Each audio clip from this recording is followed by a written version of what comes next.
ಇವತ್ತಿನ prime time ಡಿಬೇಟಿಗೆ ತಮಗೆಲ್ಲರೂ ಕೂಡ ಸ್ವಾಗತವನ್ನು ಬಯಸ್ತಾ ಇದ್ದೇನೆ. ನಾನು ಕಾರ್ತಿಕ್ ಕುಂದರ್. ಗಣರಾಜ್ಯೋತ್ಸವದ ಶುಭಾಶಯಗಳು. ಭಾರತದಲ್ಲಿ ಒಂದು ಸುಸಜ್ಜಿತವಾಗಿರುವಂಥ ವ್ಯವಸ್ಥೆ ಇರಬೇಕು, ಸಂವಿಧಾನ ಇರಬೇಕು, ಈ ಜಾತಿ ಧರ್ಮಗಳ ಪದ್ಧತಿಯನ್ನು ಹೋಗಲಾಡಿಸಬೇಕು, ಎಲ್ಲರಿಗೂ ಸಮಾನವಾದ ಹಕ್ಕುಗಳು ಸಿಗಬೇಕು ಅಂತ ಹೇಳಿ ಗಣರಾಜ್ಯವನ್ನು ನಿರ್ಮಾಣ ಮಾಡಲಾಯಿತು. ಆ ಗಣರಾಜ್ಯೋತ್ಸವದ ಪವಿತ್ರ ದಿನವಿದು. ಈ ದಿನದಂದು ಕರ್ನಾಟಕದಲ್ಲಿ ಹೊಸ ಒಂದು ಸುದ್ದಿ ಇದೀಗ ಚರ್ಚೆ ಆಗ್ತಾ ಇರುವಂಥದ್ದು. ಅಲ್ಪಸಂಖ್ಯಾತರ ಮೇಲೆ 5 ವರ್ಷಗಳಿಂದ ಇದ್ದಂತಹ ಕೇಸುಗಳನ್ನು, ಅದು ಕೋಮುಗಲಭೆ ಆಗಿರಬಹುದು ಅಥವಾ ಇತರೆ ಆಗಿರಬಹುದು, ಈ ಕೇಸುಗಳನ್ನು ಹಿಂಪಡೆಯುವ ನಿಟ್ಟಿನಲ್ಲಿ ಸರ್ಕಾರ ಇದೀಗ ಮುಂದಾಗ್ತಾ ಇದೆ. ಎಲ್ಲೋ ಒಂದು ಕಡೆ ಎಲೆಕ್ಷನ್ ಹತ್ರ ಬರ್ತಾ ಇರುವಾಗ ಸರ್ಕಾರ ಓಲೈಕೆಯ ನಿರ್ಧಾರಗಳನ್ನು ತೆಗೆದುಕೊಳ್ತಾ ಇದೆಯಾ, ಅಥವಾ ಅವರೇ ಹೇಳುವ ಹಾಗೆ ಅಮಾಯಕರು ಕೇವಲ ಒಂದು ಸಮುದಾಯಕ್ಕೆ ಮಾತ್ರ ಸೀಮಿತವಾಗಿದ್ದಾರಾ? ಇವತ್ತು ಅದೆಷ್ಟೋ ಜನ ಕಳಸ ಬಂಡೂರಿಯ ಯೋಜನೆ ಆಗಿರಬಹುದು, ನೇತ್ರಾವತಿ ನದಿಯ ತಿರುವಿನ ಹೋರಾಟ ಆಗಿರಬಹುದು, ಅಥವಾ ಕರ್ನಾಟಕದ ಉಳಿವಿಗಾಗಿ ಕರ್ನಾಟಕದ ಹೆಸರಿನಲ್ಲಿ, ಕನ್ನಡದ ಹೆಸರಿನಲ್ಲಿ ಅದೆಷ್ಟೋ ಜನರು ಹೋರಾಟವನ್ನು ಮಾಡಿಕೊಂಡು ತಮ್ಮ ಮೇಲೆ ಕೇಸುಗಳನ್ನು ಎಳೆದುಕೊಂಡಿದ್ದಾರೆ. ಇವರಾರು ಹಾಗಾದ್ರೆ ಅಮಾಯಕರಲ್ವಾ? ಬೇರೆ ಬೇರೆ ಧರ್ಮಗಳಲ್ಲಿ ಅಮಾಯಕರೇ ಇಲ್ವಾ? ಹಾಗಾದ್ರೆ ಒಂದು ಧರ್ಮಕ್ಕೆ, ಬಹುಶಃ ಭಾರತದ ಇತಿಹಾಸದಲ್ಲಿ ಪ್ರಥಮ ಬಾರಿಗೆ ಒಂದು ಧರ್ಮದವರ ಮೇಲೆ ಇರುವಂತಹ, ಒಂದು ಸಮುದಾಯದ ಮೇಲೆ ಇರುವಂತಹ ಒಂದು ಕೇಸ್ಗಳನ್ನ ಹಿಂಪಡೆಯುವಂತ ನಿರ್ಧಾರವನ್ನ ರಾಜ್ಯ ಸರ್ಕಾರ ಮಾಡಿರುವಂತದ್ದು. ಈ ಕುರಿತಾಗಿ ರಾಜ್ಯಾದ್ಯಂತ ಚರ್ಚೆ ಆಗ್ತಾ ಇದೆ. ಸ್ಪಂದನ ವಾಹಿನಿಯಲ್ಲಿ ಇವತ್ತಿನ ಪ್ರೈಮ್ ಟೈಮ್ ಡಿಬೇಟ್ ನ ವಿಚಾರವೂ ಕೂಡ ಇದೆ. ನಮ್ಮೊಟ್ಟಿಗೆ ಚರ್ಚೆ ಮಾಡಲಿಕ್ಕೆ ಇಬ್ಬರು ಗಣ್ಯ ಅತಿಥಿಗಳಿದ್ದಾರೆ. ಆರಂಭದಲ್ಲಿ ಈ ಭಾಗದ, ಬೈಂದೂರು ಭಾಗದ ಹಿಂದೂ ಮುಖಂಡರು ಕೂಡ ಆಗಿರ್ತಕ್ಕಂತಹ ರಾಜೇಶ್ ಕಿಣಿ ಅವರು ನಮ್ಮೊಟ್ಟಿಗೆ ನೇರ ಸಂಪರ್ಕದಲ್ಲಿದ್ದಾರೆ. ರಾಜೇಶ್ ಕಿಣಿ ಅವರೇ, ಇವತ್ತಿನ ಕಾರ್ಯಕ್ರಮಕ್ಕೆ ಸ್ವಾಗತ. ಅದರ ಜೊತೆಯಲ್ಲೇ ಇಬ್ರಾಹಿಂ ರವರು ಕೂಡ ನನ್ನೊಟ್ಟಿಗಿದ್ದಾರೆ. ಬಹುಶಃ JDS ನ ಮುಖಂಡರು ಇಬ್ರಾಹಿಂ ರವರು, ತಮಗೂ ಕೂಡ ಇವತ್ತಿನ ಕಾರ್ಯಕ್ರಮಕ್ಕೆ ಸ್ವಾಗತ. ನಾನು ರಾಜೇಶ್ ಕಿಣಿ ಅವರಲ್ಲಿ, ಏನಾಗ್ತಾ ಇದೆ ಕರ್ನಾಟಕದಲ್ಲಿ ತಮ್ಮ ಪ್ರಕಾರ, ತಮ್ಮ ಅಭಿಪ್ರಾಯದ ಪ್ರಕಾರ ಏನು?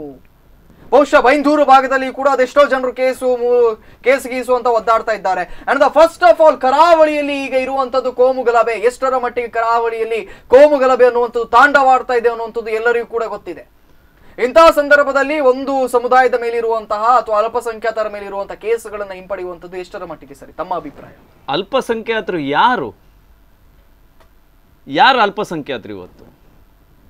ಇವತ್ತು ಕಾಂಗ್ರೆಸ್ ಸರ್ಕಾರ ಯಾರನ್ನ ಅಲ್ಪಸಂಖ್ಯಾತರು ಅಂತೇಳಿ ಹೇಳಿ ಓಲೈಕೆ ಮಾಡ್ತಾ ಇದೆ, ಅವ್ರು ನಿಜವಾಗಿಯೂ ಅಲ್ಪಸಂಖ್ಯಾತರ ಅಂತೇಳಿ ಹೇಳಿ ಕೇಳ್ಕೊಳ್ಬೇಕಾಗಿದೆ. ಇವತ್ತು ಸರ್ಕಾರವೇ ಕೇಳ್ಕೊಳ್ಬೇಕಾಗಿದೆ. ಮುಗ್ಧತೆಯಲ್ಲಿದ್ದವರ ಮೇಲೆ ಕೇಸನ್ನು ವಾಪಸ್ ಪಡಿಬೇಕು ಅಂತ ಹೇಳಿ ಸರ್ಕಾರ ಹೇಳ್ತದೆ. ಹಾಗಾದ್ರೆ ಪೊಲೀಸ್ ಇಲಾಖೆ ಯಾಕೆ 2012, 13, 14, 15 ನಂತರದ ಎಲ್ಲ ಕೇಸುಗಳನ್ನು ಹಿಂಪಡೆಯುವಂತ ನಿರ್ಧಾರವನ್ನ ಈ ಸರ್ಕಾರ ಕೈಗೊಂಡಿದೆಯಲ್ಲ, ಹಾಗಾದ್ರೆ ನ್ಯಾಯಾಂಗಕ್ಕೆ ಇವರು ಕೊಟ್ಟಂತ ಮರ್ಯಾದೆ ಏನು? ದನ ಕಳ್ಳತನ ಇರ್ಬೋದು, ಕೊಲೆಗಳಿರ್ಬೋದು, ಬೇರೆ ಬೇರೆ ಪ್ರಕರಣಗಳಿರ್ಬೋದು, ಎಲ್ಲ ಕೋಮಿನವರು.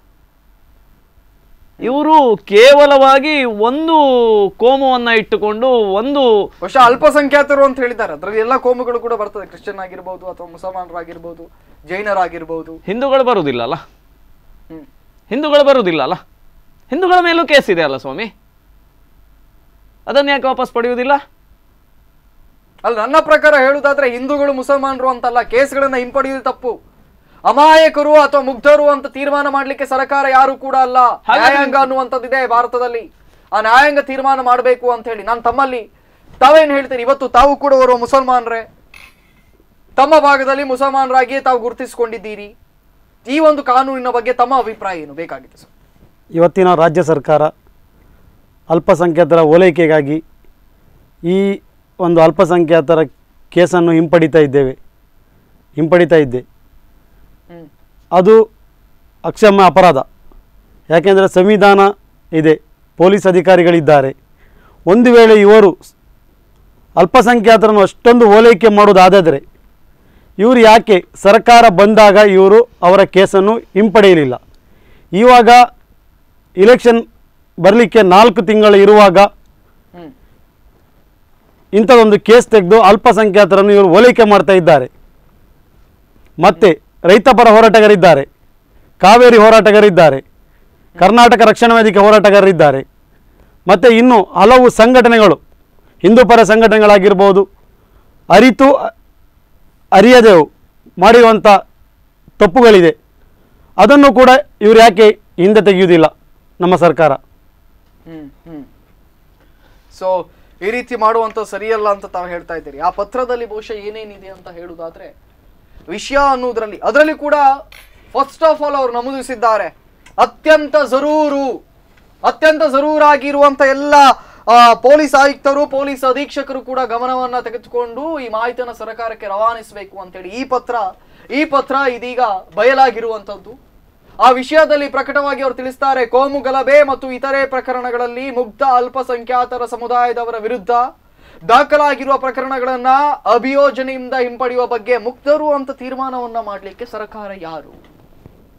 ಅಲ್ಲ, ರಾಜೇಶ್ ಕಿಣಿ ಅವರ ಕ್ರಿಮಿನಲ್ ಚಟುವಟಿಕೆಗಳಲ್ಲಿ ಭಾಗಿಗಳಾಗಿ ಅವರ ಮೇಲೆ ಒಂದು ಠಾಣೆಯಲ್ಲಿ ಪ್ರಥಮ ವರ್ತಮಾನದ ವರದಿ ದಾಖಲಾಗುತ್ತದೆ ಅಂತ ಹೇಳಿ ಆದ್ರೆ ಆತ ಅಪರಾಧಿ ಅಂತೇಳಿ ಹೇಳುವುದು ಸಾಬೀತಾದ ನಂತರವೇ ಪ್ರಥಮ ವರ್ತಮಾನದ ವರದಿಯೋ ಅಥವಾ ಅದರ ನಂತರ ಅದನ್ನು ನ್ಯಾಯಾಲಯಕ್ಕೆ ದೋಷಾರೋಪಣೆ ಪಟ್ಟಿಯನ್ನ ಸಲ್ಲಿಸ್ತಕ್ಕಂಥ ವ್ಯವಸ್ಥೆ ಇವತ್ತು ನ್ಯಾಯಾಂಗ ವ್ಯವಸ್ಥೆಯಲ್ಲಿ, ಪೊಲೀಸ್ ಇಲಾಖೆ ವ್ಯವಸ್ಥೆಯಲ್ಲಿ ಇದೆ.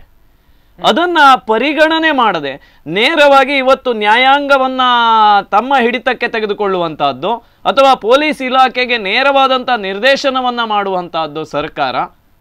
ಹಾಗಾದ್ರೆ ವ್ಯವಸ್ಥೆಗಳು ಯಾಕೆ ಬೇಕು ಸ್ವಾಮಿ ಕರ್ನಾಟಕದಲ್ಲಿ? ಸಿದ್ದರಾಮಯ್ಯನವರ ಸರ್ಕಾರ ಇವತ್ತು ತುಘಲಕ್ ದರ್ಬಾರವನ್ನ ನೆನಪು ಮಾಡ್ತಾ ಇದೆ. ಸ್ವಚ್ಛಂದವಾಗಿ ಇವರಿಗೆ ಯಾವ ರೀತಿಯಲ್ಲಿ ಬೇಕು, ಈಗಾಗಲೇ ವಾಬ್ ಬಾಯ್ ಅವರು ಹೇಳಿದ ಹಾಗೆ ಚುನಾವಣೆ ಹತ್ರ ಬಂತು ಅಂತೇಳಿ ಹೇಳಿದಾಗ ಅವರಿಗೆ ಅಲ್ಪಸಂಖ್ಯಾತರು ನೆನಪಾಗ್ತದೆ, ಅವರ ಮೇಲೆ ಇರ್ತಕ್ಕಂಥ ದೂರನ್ನ ಹಿಂಪಡೆಯತಕ್ಕಂಥ ವ್ಯವಸ್ಥೆಯ ಬಗ್ಗೆ ಅವರಿಗೆ ನೆನಪಾಗುತ್ತದೆ. ಯಾವುದೋ ಒಬ್ಬರು ಸಚಿವರು ಕೇವಲ ಮುಸ್ಲಿಂ ಮತದಿಂದಲೇ ನಾನು ಗೆದ್ದು ಬಂದಿದ್ದೇನೆ ಅಂತ ಹೇಳಿ ಹೇಳತಕ್ಕಂಥ ಮಾತುಗಳನ್ನ ಯಾವುದೋ ಒಂದು ಭಾಗಗಳಲ್ಲಿ ಆಡ್ತಾರೆ. ಅಂದ್ರೆ ಒಟ್ಟಾರೆಯಾಗಿ ಬಿಜೆಪಿಯ ಮುಖಂಡರು ಕೂಡ ಅದೇ ರೀತಿ ಮಾತಾಡಿದ್ದಾರೆ. ಅಲ್ಲ, ಆ ವಿಚಾರವನ್ನ ಬಿಟ್ಟು ಚರ್ಚೆ ಮಾಡುವುದಾದ್ರೆ ಇವತ್ತಿನ ಕೇಸ್ ಬಗ್ಗೆ ಮಾತ್ರ ಮಾತಾಡೋಣ ಅಂತ ಹೇಳಿ. ಯಾಕಂತ ಹೇಳಿದ್ರೆ ಈ ರಾಜಕೀಯವನ್ನ ನೋಡಿ, ಎಲ್ಲೋ ಒಂದು ಕಡೆ ಕಂಡು ಸಾಕಾಗಿದೆ. ಬಿಜೆಪಿ ಬಂದ್ರೆ ಹಿಂದೂಗಳದ್ದು, ಕಾಂಗ್ರೆಸ್ ಬಂದ್ರೆ ಮುಸಲ್ಮಾನರದ್ದು ಏನು ಬರೆದು ಕೊಟ್ಟಿದ್ದಾರೆ ಇವರಿಗೆ ಆಸ್ತಿಗಳನ್ನ, ಅಥವಾ ಆಸ್ತಿ ಪತ್ರಗಳ ಹಾಗೆ ಈ ಜಾತಿಗಳನ್ನ, ಸಮುದಾಯಗಳನ್ನ ಬರೆದು ಕೊಟ್ಟಿದ್ದಾರೆ ಅನ್ನುವಂತ ಪ್ರಶ್ನೆ ಕೂಡ ಬರ್ತದೆ. ನೋಡಿ, ರಾಜಕೀಯದ ವ್ಯವಸ್ಥೆಯಲ್ಲಿ ಒಂದು ಧರ್ಮವನ್ನ ಒಂದು ಪಕ್ಷದವರು ಓಲೈಸಿದಾಗ ಪರ್ಯಾಯವಾಗಿ ಇನ್ನೊಂದು ಧರ್ಮಕ್ಕೆ ಉಳಿಯತಕ್ಕಂಥದ್ದು ಇನ್ನೊಂದು ಪಕ್ಷವೇ ಉಳಿಯುತ್ತದೆ. ಇವತ್ತು ಕಾಂಗ್ರೆಸ್ ಅಲ್ಪಸಂಖ್ಯಾತರನ್ನ ಓಲೈಸ್ತದೆ ಅಂತ ಹೇಳಿದ್ರೆ ಭಾರತೀಯ ಜನತಾ ಪಕ್ಷ ಇವತ್ತು ಹಿಂದುತ್ವವನ್ನ ಓಲೈಸಲೇಬೇಕಾಗಿದೆ ಇವತ್ತು. ಹಾಗಾದ್ರೆ ಈ ಹಿಂದೂ ಧರ್ಮದ ಬಗ್ಗೆ, ಹಿಂದುತ್ವಕ್ಕಾಗಿ ಹೋರಾಡಿದಂತಹ ಎಷ್ಟೋ ಜನ ಯುವಕರಿಗೆ ಇವತ್ತು ಸರ್ಕಾರ ಯಾಕೆ ಈ ಪಾರ್ಸಿಲಿಟಿಯನ್ನ ಮಾಡ್ತಾ ಇದೆ? ಈಗಾಗಲೇ ಆ ಪತ್ರವನ್ನ ನೀವೇ ಓದಿದ್ದೀರಿ. ಮುಗ್ಧ ಅಲ್ಪಸಂಖ್ಯಾತರ ಮೇಲೆ ಇರ್ತಕ್ಕಂಥ ಕೇಸನ್ನ ವಾಪಸ್ ಪಡೆಯಬೇಕು ಅಂತೇಳಿ ಹೇಳಿ ನೇರವಾದಂಥ ಪತ್ರವನ್ನ ಗೃಹ ಇಲಾಖೆಗೆ ಬರೀತದೆ. ಹಾಗಾದ್ರೆ ಹೋರಾಟದಲ್ಲಿ ಮಹದಾಯಿ ಹೋರಾಟ ಇರಬಹುದು, ಕಾವೇರಿಯ ಹೋರಾಟ ಇರಬಹುದು, ಈ ಕನ್ನಡ ಪರ ಹೋರಾಟಗಳಿರ್ಬೋದು, ಈ ಎಲ್ಲ ಹೋರಾಟಗಳಲ್ಲಿ ಇದ್ದಂಥವರಿಗೆ ಯಾರು ದಿಕ್ಕು? ಅವರನ್ನ ಕೇಳುವವರು ಯಾರು? ಈ ಕುರಿತಾಗಿ ತುಳುವಿನ ವಿಚಾರದಲ್ಲಿ ಕೂಡ ಅನೇಕರು ಹೋರಾಟವನ್ನ ಮಾಡ್ತಾ ಇದ್ದಾರೆ. ಈ ಹಿಂದೆ ಅವರ ಮೇಲೂ ಕೂಡ ಕೇಸ್ಗಳು ಬಿದ್ದಿತ್ತು. ಸೊ ಎಲ್ಲೋ ಒಂದು ಕಡೆ ಅಮಾಯಕರು ಅಂತ ಹೇಳಿ ಸರ್ಕಾರವೇ ನಿರ್ಧಾರವನ್ನ ಮಾಡುವುದಾದ್ರೆ ಅಥವಾ ಕೇಸ್ಗಳನ್ನ ಹಿಂಪಡೆಯುವುದಾದ್ರೆ ಇಲಾಖೆಯ ಮೇಲೆ, ಪೊಲೀಸ್ ಇಲಾಖೆಯ ಮೇಲೆ ಇವರಿಗೆ ನಂಬಿಕೆ ಇಲ್ವಾ, ಹಾಗಾದ್ರೆ ವಿಶ್ವಾಸ ಇಲ್ವಾ ಅನ್ನುವಂತ ಪ್ರಶ್ನೆ ಕೂಡ ಬರ್ತದೆ. ಯಾಕಂತ ಹೇಳಿದ್ರೆ ಪೊಲೀಸರು ಹಾಗಾದ್ರೆ ಅಮಾಯಕರ ಮೇಲೆ ಏಕಾಏಕಿ ಅವರು ಕೇಸ್ಗಳನ್ನ ಹಾಕ್ಲಿಕ್ಕೆ ಹೋಗ್ತಾರಾ? ಕೂಲಂಕುಷವಾಗಿ ಪರಿಶೀಲನೆಯನ್ನ ಮಾಡಿದ ಬಳಿಕವೇ ಪೊಲೀಸರು ಕೂಡ ಕೇಸ್ಗಳನ್ನ ದಾಖಲಿಸುವಂತದ್ದು. ಸೊ ತಮಗೇನು ಅನ್ನಿಸ್ತದೆ, ಓರ್ವ ಮುಸಲ್ಮಾನರಾಗಿದ್ದುಕೊಂಡು ಈ ಎಲ್ಲ ವಾತಾವರಣವನ್ನ ಗಮನಿಸುವಾಗ ಈಗಿನ ರಾಜಕೀಯದ ಪರಿಸ್ಥಿತಿಯ ಕುರಿತಾಗಿ ತಮಗೇನು ಅನ್ಸುತ್ತೆ? ಇವತ್ತಿನ ರಾಜಕೀಯ ಪರಿಸ್ಥಿತಿ ತುಂಬ ಹದಗೆಟ್ಟಿದೆ. ಯಾಕಂತ ಹೇಳಿದರೆ ಜಾತಿ ಮೇಲೆ ಇದಾಗ್ತಾ ಇದೆ, ಗಲಾಟೆ ಮಾಡಿಕೊಂಡು ಇವರು ಇದು ಮಾಡ್ತಾ ಇದ್ದಾರೆ. ಈಗ ಅಂತೂ ಕಾಂಗ್ರೆಸ್ ಅವರಂತೂ ಮುಖ್ಯವಾಗಿ ಇಲೆಕ್ಷನಿಗೋಸ್ಕರ ಏನು ಬೇಕಾದರೂ ಮಾಡಲಿಕ್ಕೆ ತಯಾರಿದ್ದಾರೆ. ಎಲ್ಲಿ ಬೇಕಾದರೂ ಹೋಗಿ 10 ಲಕ್ಷ ಕೊಡ್ತೇವೆ, 5 ಲಕ್ಷ ಕೊಡ್ತೇವೆ. ಇದನ್ನ ಕಾಂಗ್ರೆಸ್ ಮಾಡಿದ್ರು ಬೇಜಾರಾಗ್ತಿರ್ಲಿಲ್ವೇನೋ? ಕಾಂಗ್ರೆಸ್ ಮಾಡಿರ್ಲಿಲ್ಲ ಅಥವಾ ಬಿಜೆಪಿ ಮಾಡಿರ್ಲಿಲ್ಲ, ಇದು ಅವೆರಡು ಪಕ್ಷಗಳ ಹಣೆ ಬರ ಅಂತ ಇರ್ಬೋದಾಗಿತ್ತು. ಇದು ಕರ್ನಾಟಕ ಸರ್ಕಾರ ತೆಗೆದುಕೊಂಡಿರ್ತಕ್ಕಂಥ ನಿರ್ಧಾರ. ಇಲ್ಲಿ ಪಕ್ಷಗಳು ಮುಖ್ಯವಾಗಿರುವುದಿಲ್ಲ, ಜಾತ್ಯತೀತ ಅಂತ ಹೇಳಿ ಇವತ್ತು ದೊಡ್ಡ ಸಭೆಗಳಲ್ಲಿ ಭಾಷಣವನ್ನ ಮಾಡ್ತಾರೆ ರಾಜ್ಯದ ಮುಖ್ಯಮಂತ್ರಿಗಳಾಗಿರ್ಬೋದು ಅಥವಾ ಇಲ್ಲಿನ ಗೃಹ ಸಚಿವರಾಗಿರ್ಬೋದು. ಜಾತ್ಯತೀತರಂತ ಆಗಿದ್ರೆ ಎಲ್ಲ ಕೇಸನ್ನು ಇವರು ಹಿಂಪಡೀಲಿ. ರಾಜ್ಯದಲ್ಲಿ ಯಾವ ಕೇಸ್ಗಳಾಗಿದೆ, ಹಿಂದೂ ಪರ ಸಂಘಟನೆ ಆಗಿರ್ಬೋದು, ರೈತ ಪರ ಸಂಘಟನೆ ಆಗಿರ್ಬೋದು, ಮತ್ತು ಅಲ್ಪಸಂಖ್ಯಾತರದಾಗಿರ್ಬೋದು, ದಲಿತರದಾಗಿರ್ಬೋದು, ಕ್ರಿಶ್ಚಿಯಾನಿಟಿ ಆಗಿರ್ಬೋದು, ಎಲ್ಲ ಕೇಸ್ ಹಿಂತೆಗಿಲಿ.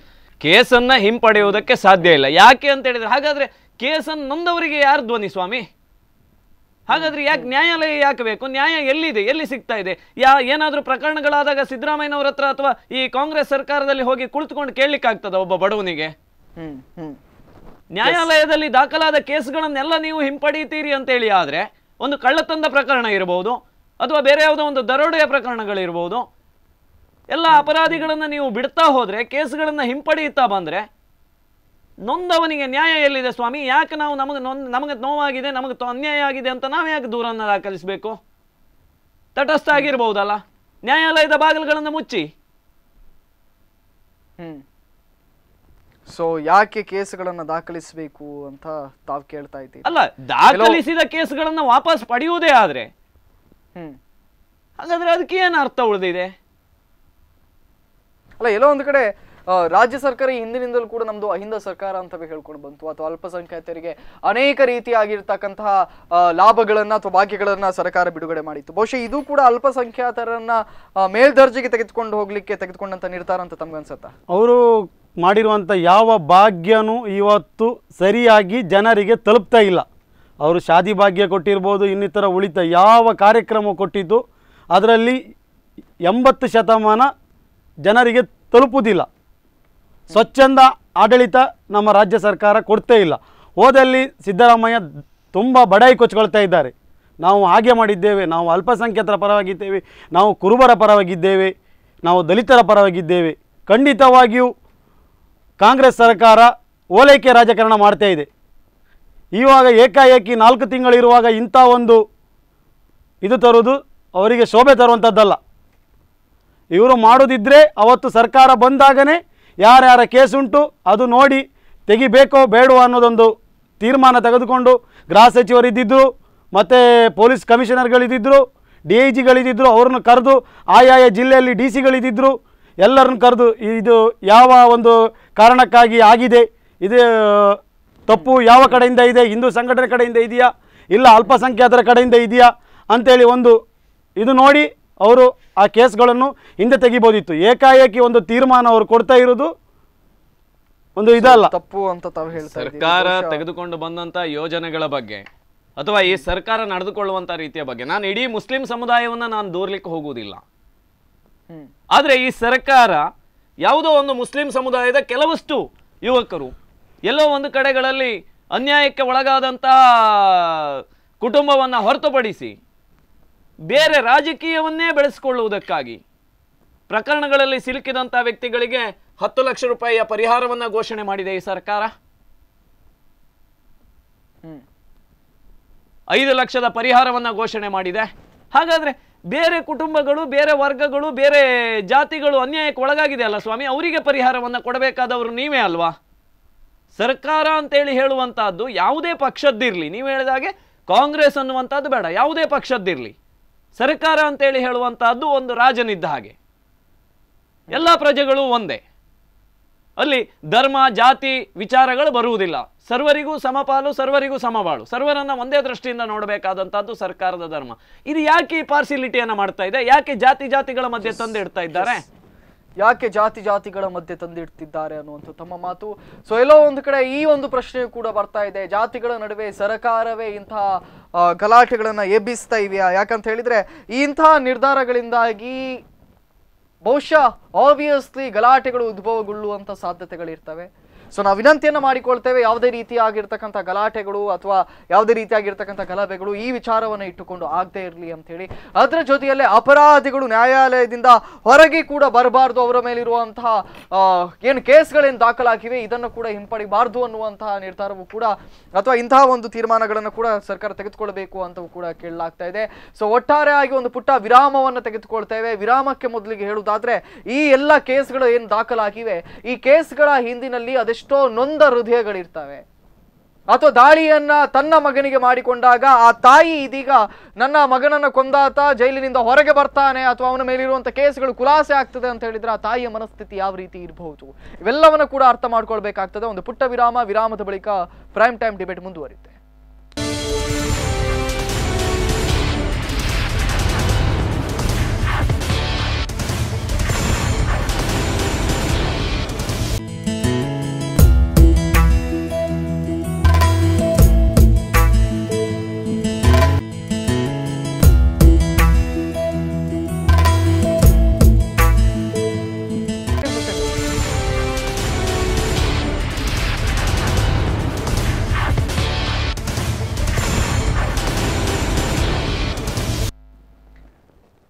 ವಿರಾಮದ ಬಳಿಕ ಇವತ್ತಿನ ಪ್ರೈಮ್ ಟೈಮ್ ಡಿಬೇಟಿಗೆ ತಮಗೆಲ್ಲರೂ ಕೂಡ ಸ್ವಾಗತವನ್ನು ಬಯಸ್ತಾ ಇದ್ದೇನೆ. ಒಟ್ಟಾರೆಯಾಗಿ ರಾಜ್ಯ ಸರ್ಕಾರ ಇತಿಹಾಸದಲ್ಲೇ ಪ್ರಥಮ ಬಾರಿಗೆ ಯಾವ ಸರ್ಕಾರಗಳು ಕೂಡ ತೆಗೆದುಕೊಳ್ಳದಂತ ನಿರ್ಧಾರವನ್ನು ತೆಗೆದುಕೊಂಡಿದೆ. ಒಂದು ಸಮುದಾಯಕ್ಕೆ ಸೀಮಿತವಾಗಿಟ್ಟುಕೊಂಡು ಸಮುದಾಯದ ಆಧಾರದ ಮೇಲೆ ಕೇಸುಗಳನ್ನ ಹಿಂಪಡೆಯುವಂತ ನಿರ್ಧಾರವನ್ನ ಸರ್ಕಾರ ಮಾಡಿರುವಂತದ್ದು ಇದು ಎಷ್ಟರ ಮಟ್ಟಿಗೆ ಸರಿ ಅನ್ನುವಂತ ಚರ್ಚೆ ರಾಜ್ಯಾದ್ಯಂತ ಆಗ್ತಾ ಇದೆ. ತನ್ನೊಟ್ಟಿಗೆ ಇಬ್ಬರು ಅತಿಥಿಗಳಿದ್ದಾರೆ. ತಮಗಿಬ್ಬರು ಕೂಡ ಕಾರ್ಯಕ್ರಮದ ಬಳಿಕ ವಿರಾಮದ ಬಳಿಕ ಮತ್ತೊಮ್ಮೆ ಸ್ವಾಗತವನ್ನು ಬಯಸ್ತಾ ಇದ್ದೇನೆ. ಸರ್, ನಾನು ತಮ್ಮಲ್ಲಿ ತಮ್ಮ ಮನದಾಳದ ಮಾತು ಬೇಕಾಗಿದೆ. ತಾವು ಓರ್ವ ಮುಸಲ್ಮಾನ ಸಮಾಜದವರಾಗಿ ಇದ್ದುಕೊಂಡೆ ಈ ರೀತಿಯಾಗಿರ್ತಕ್ಕಂಥ ನಿರ್ಧಾರಗಳು ಇನ್ನು ಮುಂದೆ ಯಾವ ರೀತಿಯಾಗಿರುವಂಥ ಪ್ರಭಾವಗಳನ್ನ ನಿಮ್ಮ ಸಮಾಜದ ಮೇಲೆ ಬೀರಬಹುದು ಅಂತ ಹೇಳಿ, ಅಲ್ಪಸಂಖ್ಯಾತರ ಮೇಲೆ ಇಂತಹ ನಿರ್ಧಾರಗಳು ಯಾವ ರೀತಿಯಲ್ಲಿ ಬೀರಬಹುದು? ನಮ್ಮ ಸರ್ಕಾರ ಇವತ್ತು ನಮ್ಮ ಜನಗಳನ್ನು ಓಲೈಕೆ ಮಾಡ್ತಾ ಇದೆ. ಕಾಂಗ್ರೆಸ್ ಸರ್ಕಾರ, ನಮ್ಮ ಸರ್ಕಾರ ಅಲ್ಲ, ಕಾಂಗ್ರೆಸ್ ಸರ್ಕಾರ 60 ವರ್ಷದಿಂದ ಅವರು ಇದೇ ಥರ ಮಾಡಿಕೊಂಡು ಅವ್ರು ಬರ್ತಾ ಇದ್ದಾರೆ. ಅದನ್ನು ಅವರು ನಿಲ್ಲಿಸಬೇಕು. ಎಲ್ಲ ಸಮುದಾಯಕ್ಕೆ ನೀವು ಯಾವ ಇದು ಕೊಡ್ತೀರಿ, ಯಾವ ಭಾಗ್ಯವು ಕೊಡೋದಿದ್ರು, ಏನೂ ಕೊಡೋದಿದ್ರು ಎಲ್ಲ ಸಮುದಾಯಕ್ಕೆ ಕೊಡಿ. ಇವತ್ತು ನಮ್ಮ ಸರ್ಕಾರದ ರಾಜ್ಯಾಧ್ಯಕ್ಷರಾಗಿ ಕುಮಾರಸ್ವಾಮಿ ಅವರು ಹೇಳ್ತಾ ಇದ್ದಾರೆ, ಪ್ರತಿಯೊಂದು ಜನಗಳಿಗೂ ನನ್ನ ಆದಂಥ ಸಹಾಯವನ್ನು ನಾನು ಮಾಡ್ತೇನೆ ಅಂತೇಳಿ. ಆ ಥರ ಒಂದು ಜಾತ್ಯತೀತವಾದ ಇದು ಕೊಡಿ. ನಾನು ಜಾತ್ಯತೀತವಾದಿ ಅಂತೇಳಿ ಕೋಮು ಗಲಭೆ ಹತ್ತಾ ಇದ್ದಾರೆ 2 ಜಿಲ್ಲೆಯಲ್ಲಿ. ಇವತ್ತು ಖಡಕ್ ಆದಂಥ ಆಫೀಸರ್ಗಳಿದ್ದಾರೆ. SP ಅಣ್ಣೆಮಲ್ ಅವರಿದ್ದಾರೆ, SP ರವಿಚಂದ್ರನ್ ಅವರಿದ್ದಾರೆ. ಎಲ್ಲಿದ್ದಾರೆ ಸ್ವಾಮಿ? ಅವ್ರನ್ನ ಕರ್ಕೊಂಬಂದು ಜಿಲ್ಲೆಯಲ್ಲಿ ಇಡಿ. ಏನಾಗುತ್ತೆ? ಏನೂ ಆಗುವುದಿಲ್ಲ. ಖಂಡಿತವಾಗಿ ನಾವು ಹೇಳ್ತೇವೆ, ಈ 2 ಜಿಲ್ಲೆ ಸುಸಜ್ಜಿತವಾಗಿರ್ತದೆ. ನೀವು ಅಂಥ ಅಧಿಕಾರಿಗಳನ್ನು ಇಲ್ಲಿಗೆ ತರುವುದಿಲ್ಲ. ಎಷ್ಟರ ತನಕ ತರುವುದಿಲ್ಲ ಅಷ್ಟರ ತನಕ ಇಂಥ ಒಂದು ಕೋಮುದಲ್ಲೂರಿಗಳು ಆಗ್ತಾ ಇರೋದು ಖಂಡಿತ. ಇಲ್ಲಿ ಅಣ್ಣಾಮಲೈ ಅವರ ಸೇವೆ ಶ್ಲಾಘನೀಯ. ಈಗಾಗಲೇ ಸ್ನೇಹಿತರು ಹೇಳಿದರು, ದಕ್ಷ ಆದಂತಹ ಅಧಿಕಾರಿ, ಅವಿಭಜಿತವಾದಂತಹ ದಕ್ಷಿಣ ಕನ್ನಡ ಜಿಲ್ಲೆ, ಉಡುಪಿ ಜಿಲ್ಲೆ ಇರಬಹುದು, ಮಂಗಳೂರು ಜಿಲ್ಲೆ ಇರಬಹುದು, ಇವತ್ತು ಹೊತ್ತಿ ಉರಿದುಕೊಳ್ಳುತ್ತಾ ಇದೆ. ದೀಪಕ್ ರಾವ್ ಕೊಲೆ ಇರಬಹುದು, ಬಶೀರ್ ಅವರ ಕೊಲೆ ಇರಬಹುದು, ಕೋಮು ಈ ಜಾತಿಗಳ ಮಧ್ಯೆ ಹೊತ್ತಿ ಉರಿದುಕೊಳ್ಳುತ್ತಾ ಇದೆ. ಅಧಿಕಾರಿಗಳನ್ನ ಎತ್ತಂಗಡಿಯನ್ನ ಮಾಡ್ತಾ ಇದ್ದಾರೆ. ಅದರಲ್ಲಿ ಗುರುತಿಸಿಕೊಂಡಂತ ವ್ಯಕ್ತಿಗಳ ಜೊತೆಯಲ್ಲಿ ರಾಜಕಾರಣಿಗಳು ಗುರುತಿಸಿಕೊಳ್ಳುತ್ತಾ ಇದ್ದಾರೆ. ಇದೊಂದು ಸಮಾಜದ ದೊಡ್ಡ ದುರಂತ ಸ್ವಾಮಿ. ನೀವು ಆಗಲೇ ಹೇಳಿದ ಹಾಗೆ, ನೊಂದ ತಾಯಿಯ ಮನಸ್ಸಿಗೆ, ಒಂದು ಅನ್ಯಾಯಕ್ಕೆ ಒಳಗಾದಂಥ ತಾಯಿ ದಾಖಲಿಸಿದಂಥ ದೂರಿಗೆ ಒಬ್ಬ ವ್ಯಕ್ತಿಯನ್ನ ತನಿಖೆಗೆ ಒಳಪಡಿಸದೆ ಆತ ನಿರಪರಾಧಿ ಅಂತೇಳಿ ಹೇಳಿ ಘೋಷಿಸಿಕೊಳ್ಳುತ್ತದೆ ಸರ್ಕಾರ ಅಂತ ಆದರೆ, ಆ ನೊಂದ ತಾಯಿಗೆ ನ್ಯಾಯ ಎಲ್ಲಿದೆ? ಯಾಕೆ ಈ ಅಣ್ಣಾಮಲೈ ಅವರನ್ನ ಯಾಕೆ ಎತ್ತಂಗಡಿಯನ್ನ ಮಾಡಿದ್ರು? ಮೊನ್ನೆ ಟ್ರಾನ್ಸ್ಫರ್ ಆಗುವಂಥದ್ದು ಇಲ್ಲ ಸರ್, ಅದು ಖಂಡಿತವಾಗಿ ಅಲ್ಲ. ಅವರನ್ನು ಇವಾಗ ನೀವು ತನ್ನಿ, ಈ ಜಿಲ್ಲೆಗೆ ತಂದು ಅದರ ನಂತರ ಅವರು ಆಗಿದ್ದೆ ನೀವು ಹೇಳಿ, ಕೋಮು ಗಲಭೆ ಖಂಡಿತವಾಗಿ ಆಗುವುದಿಲ್ಲ.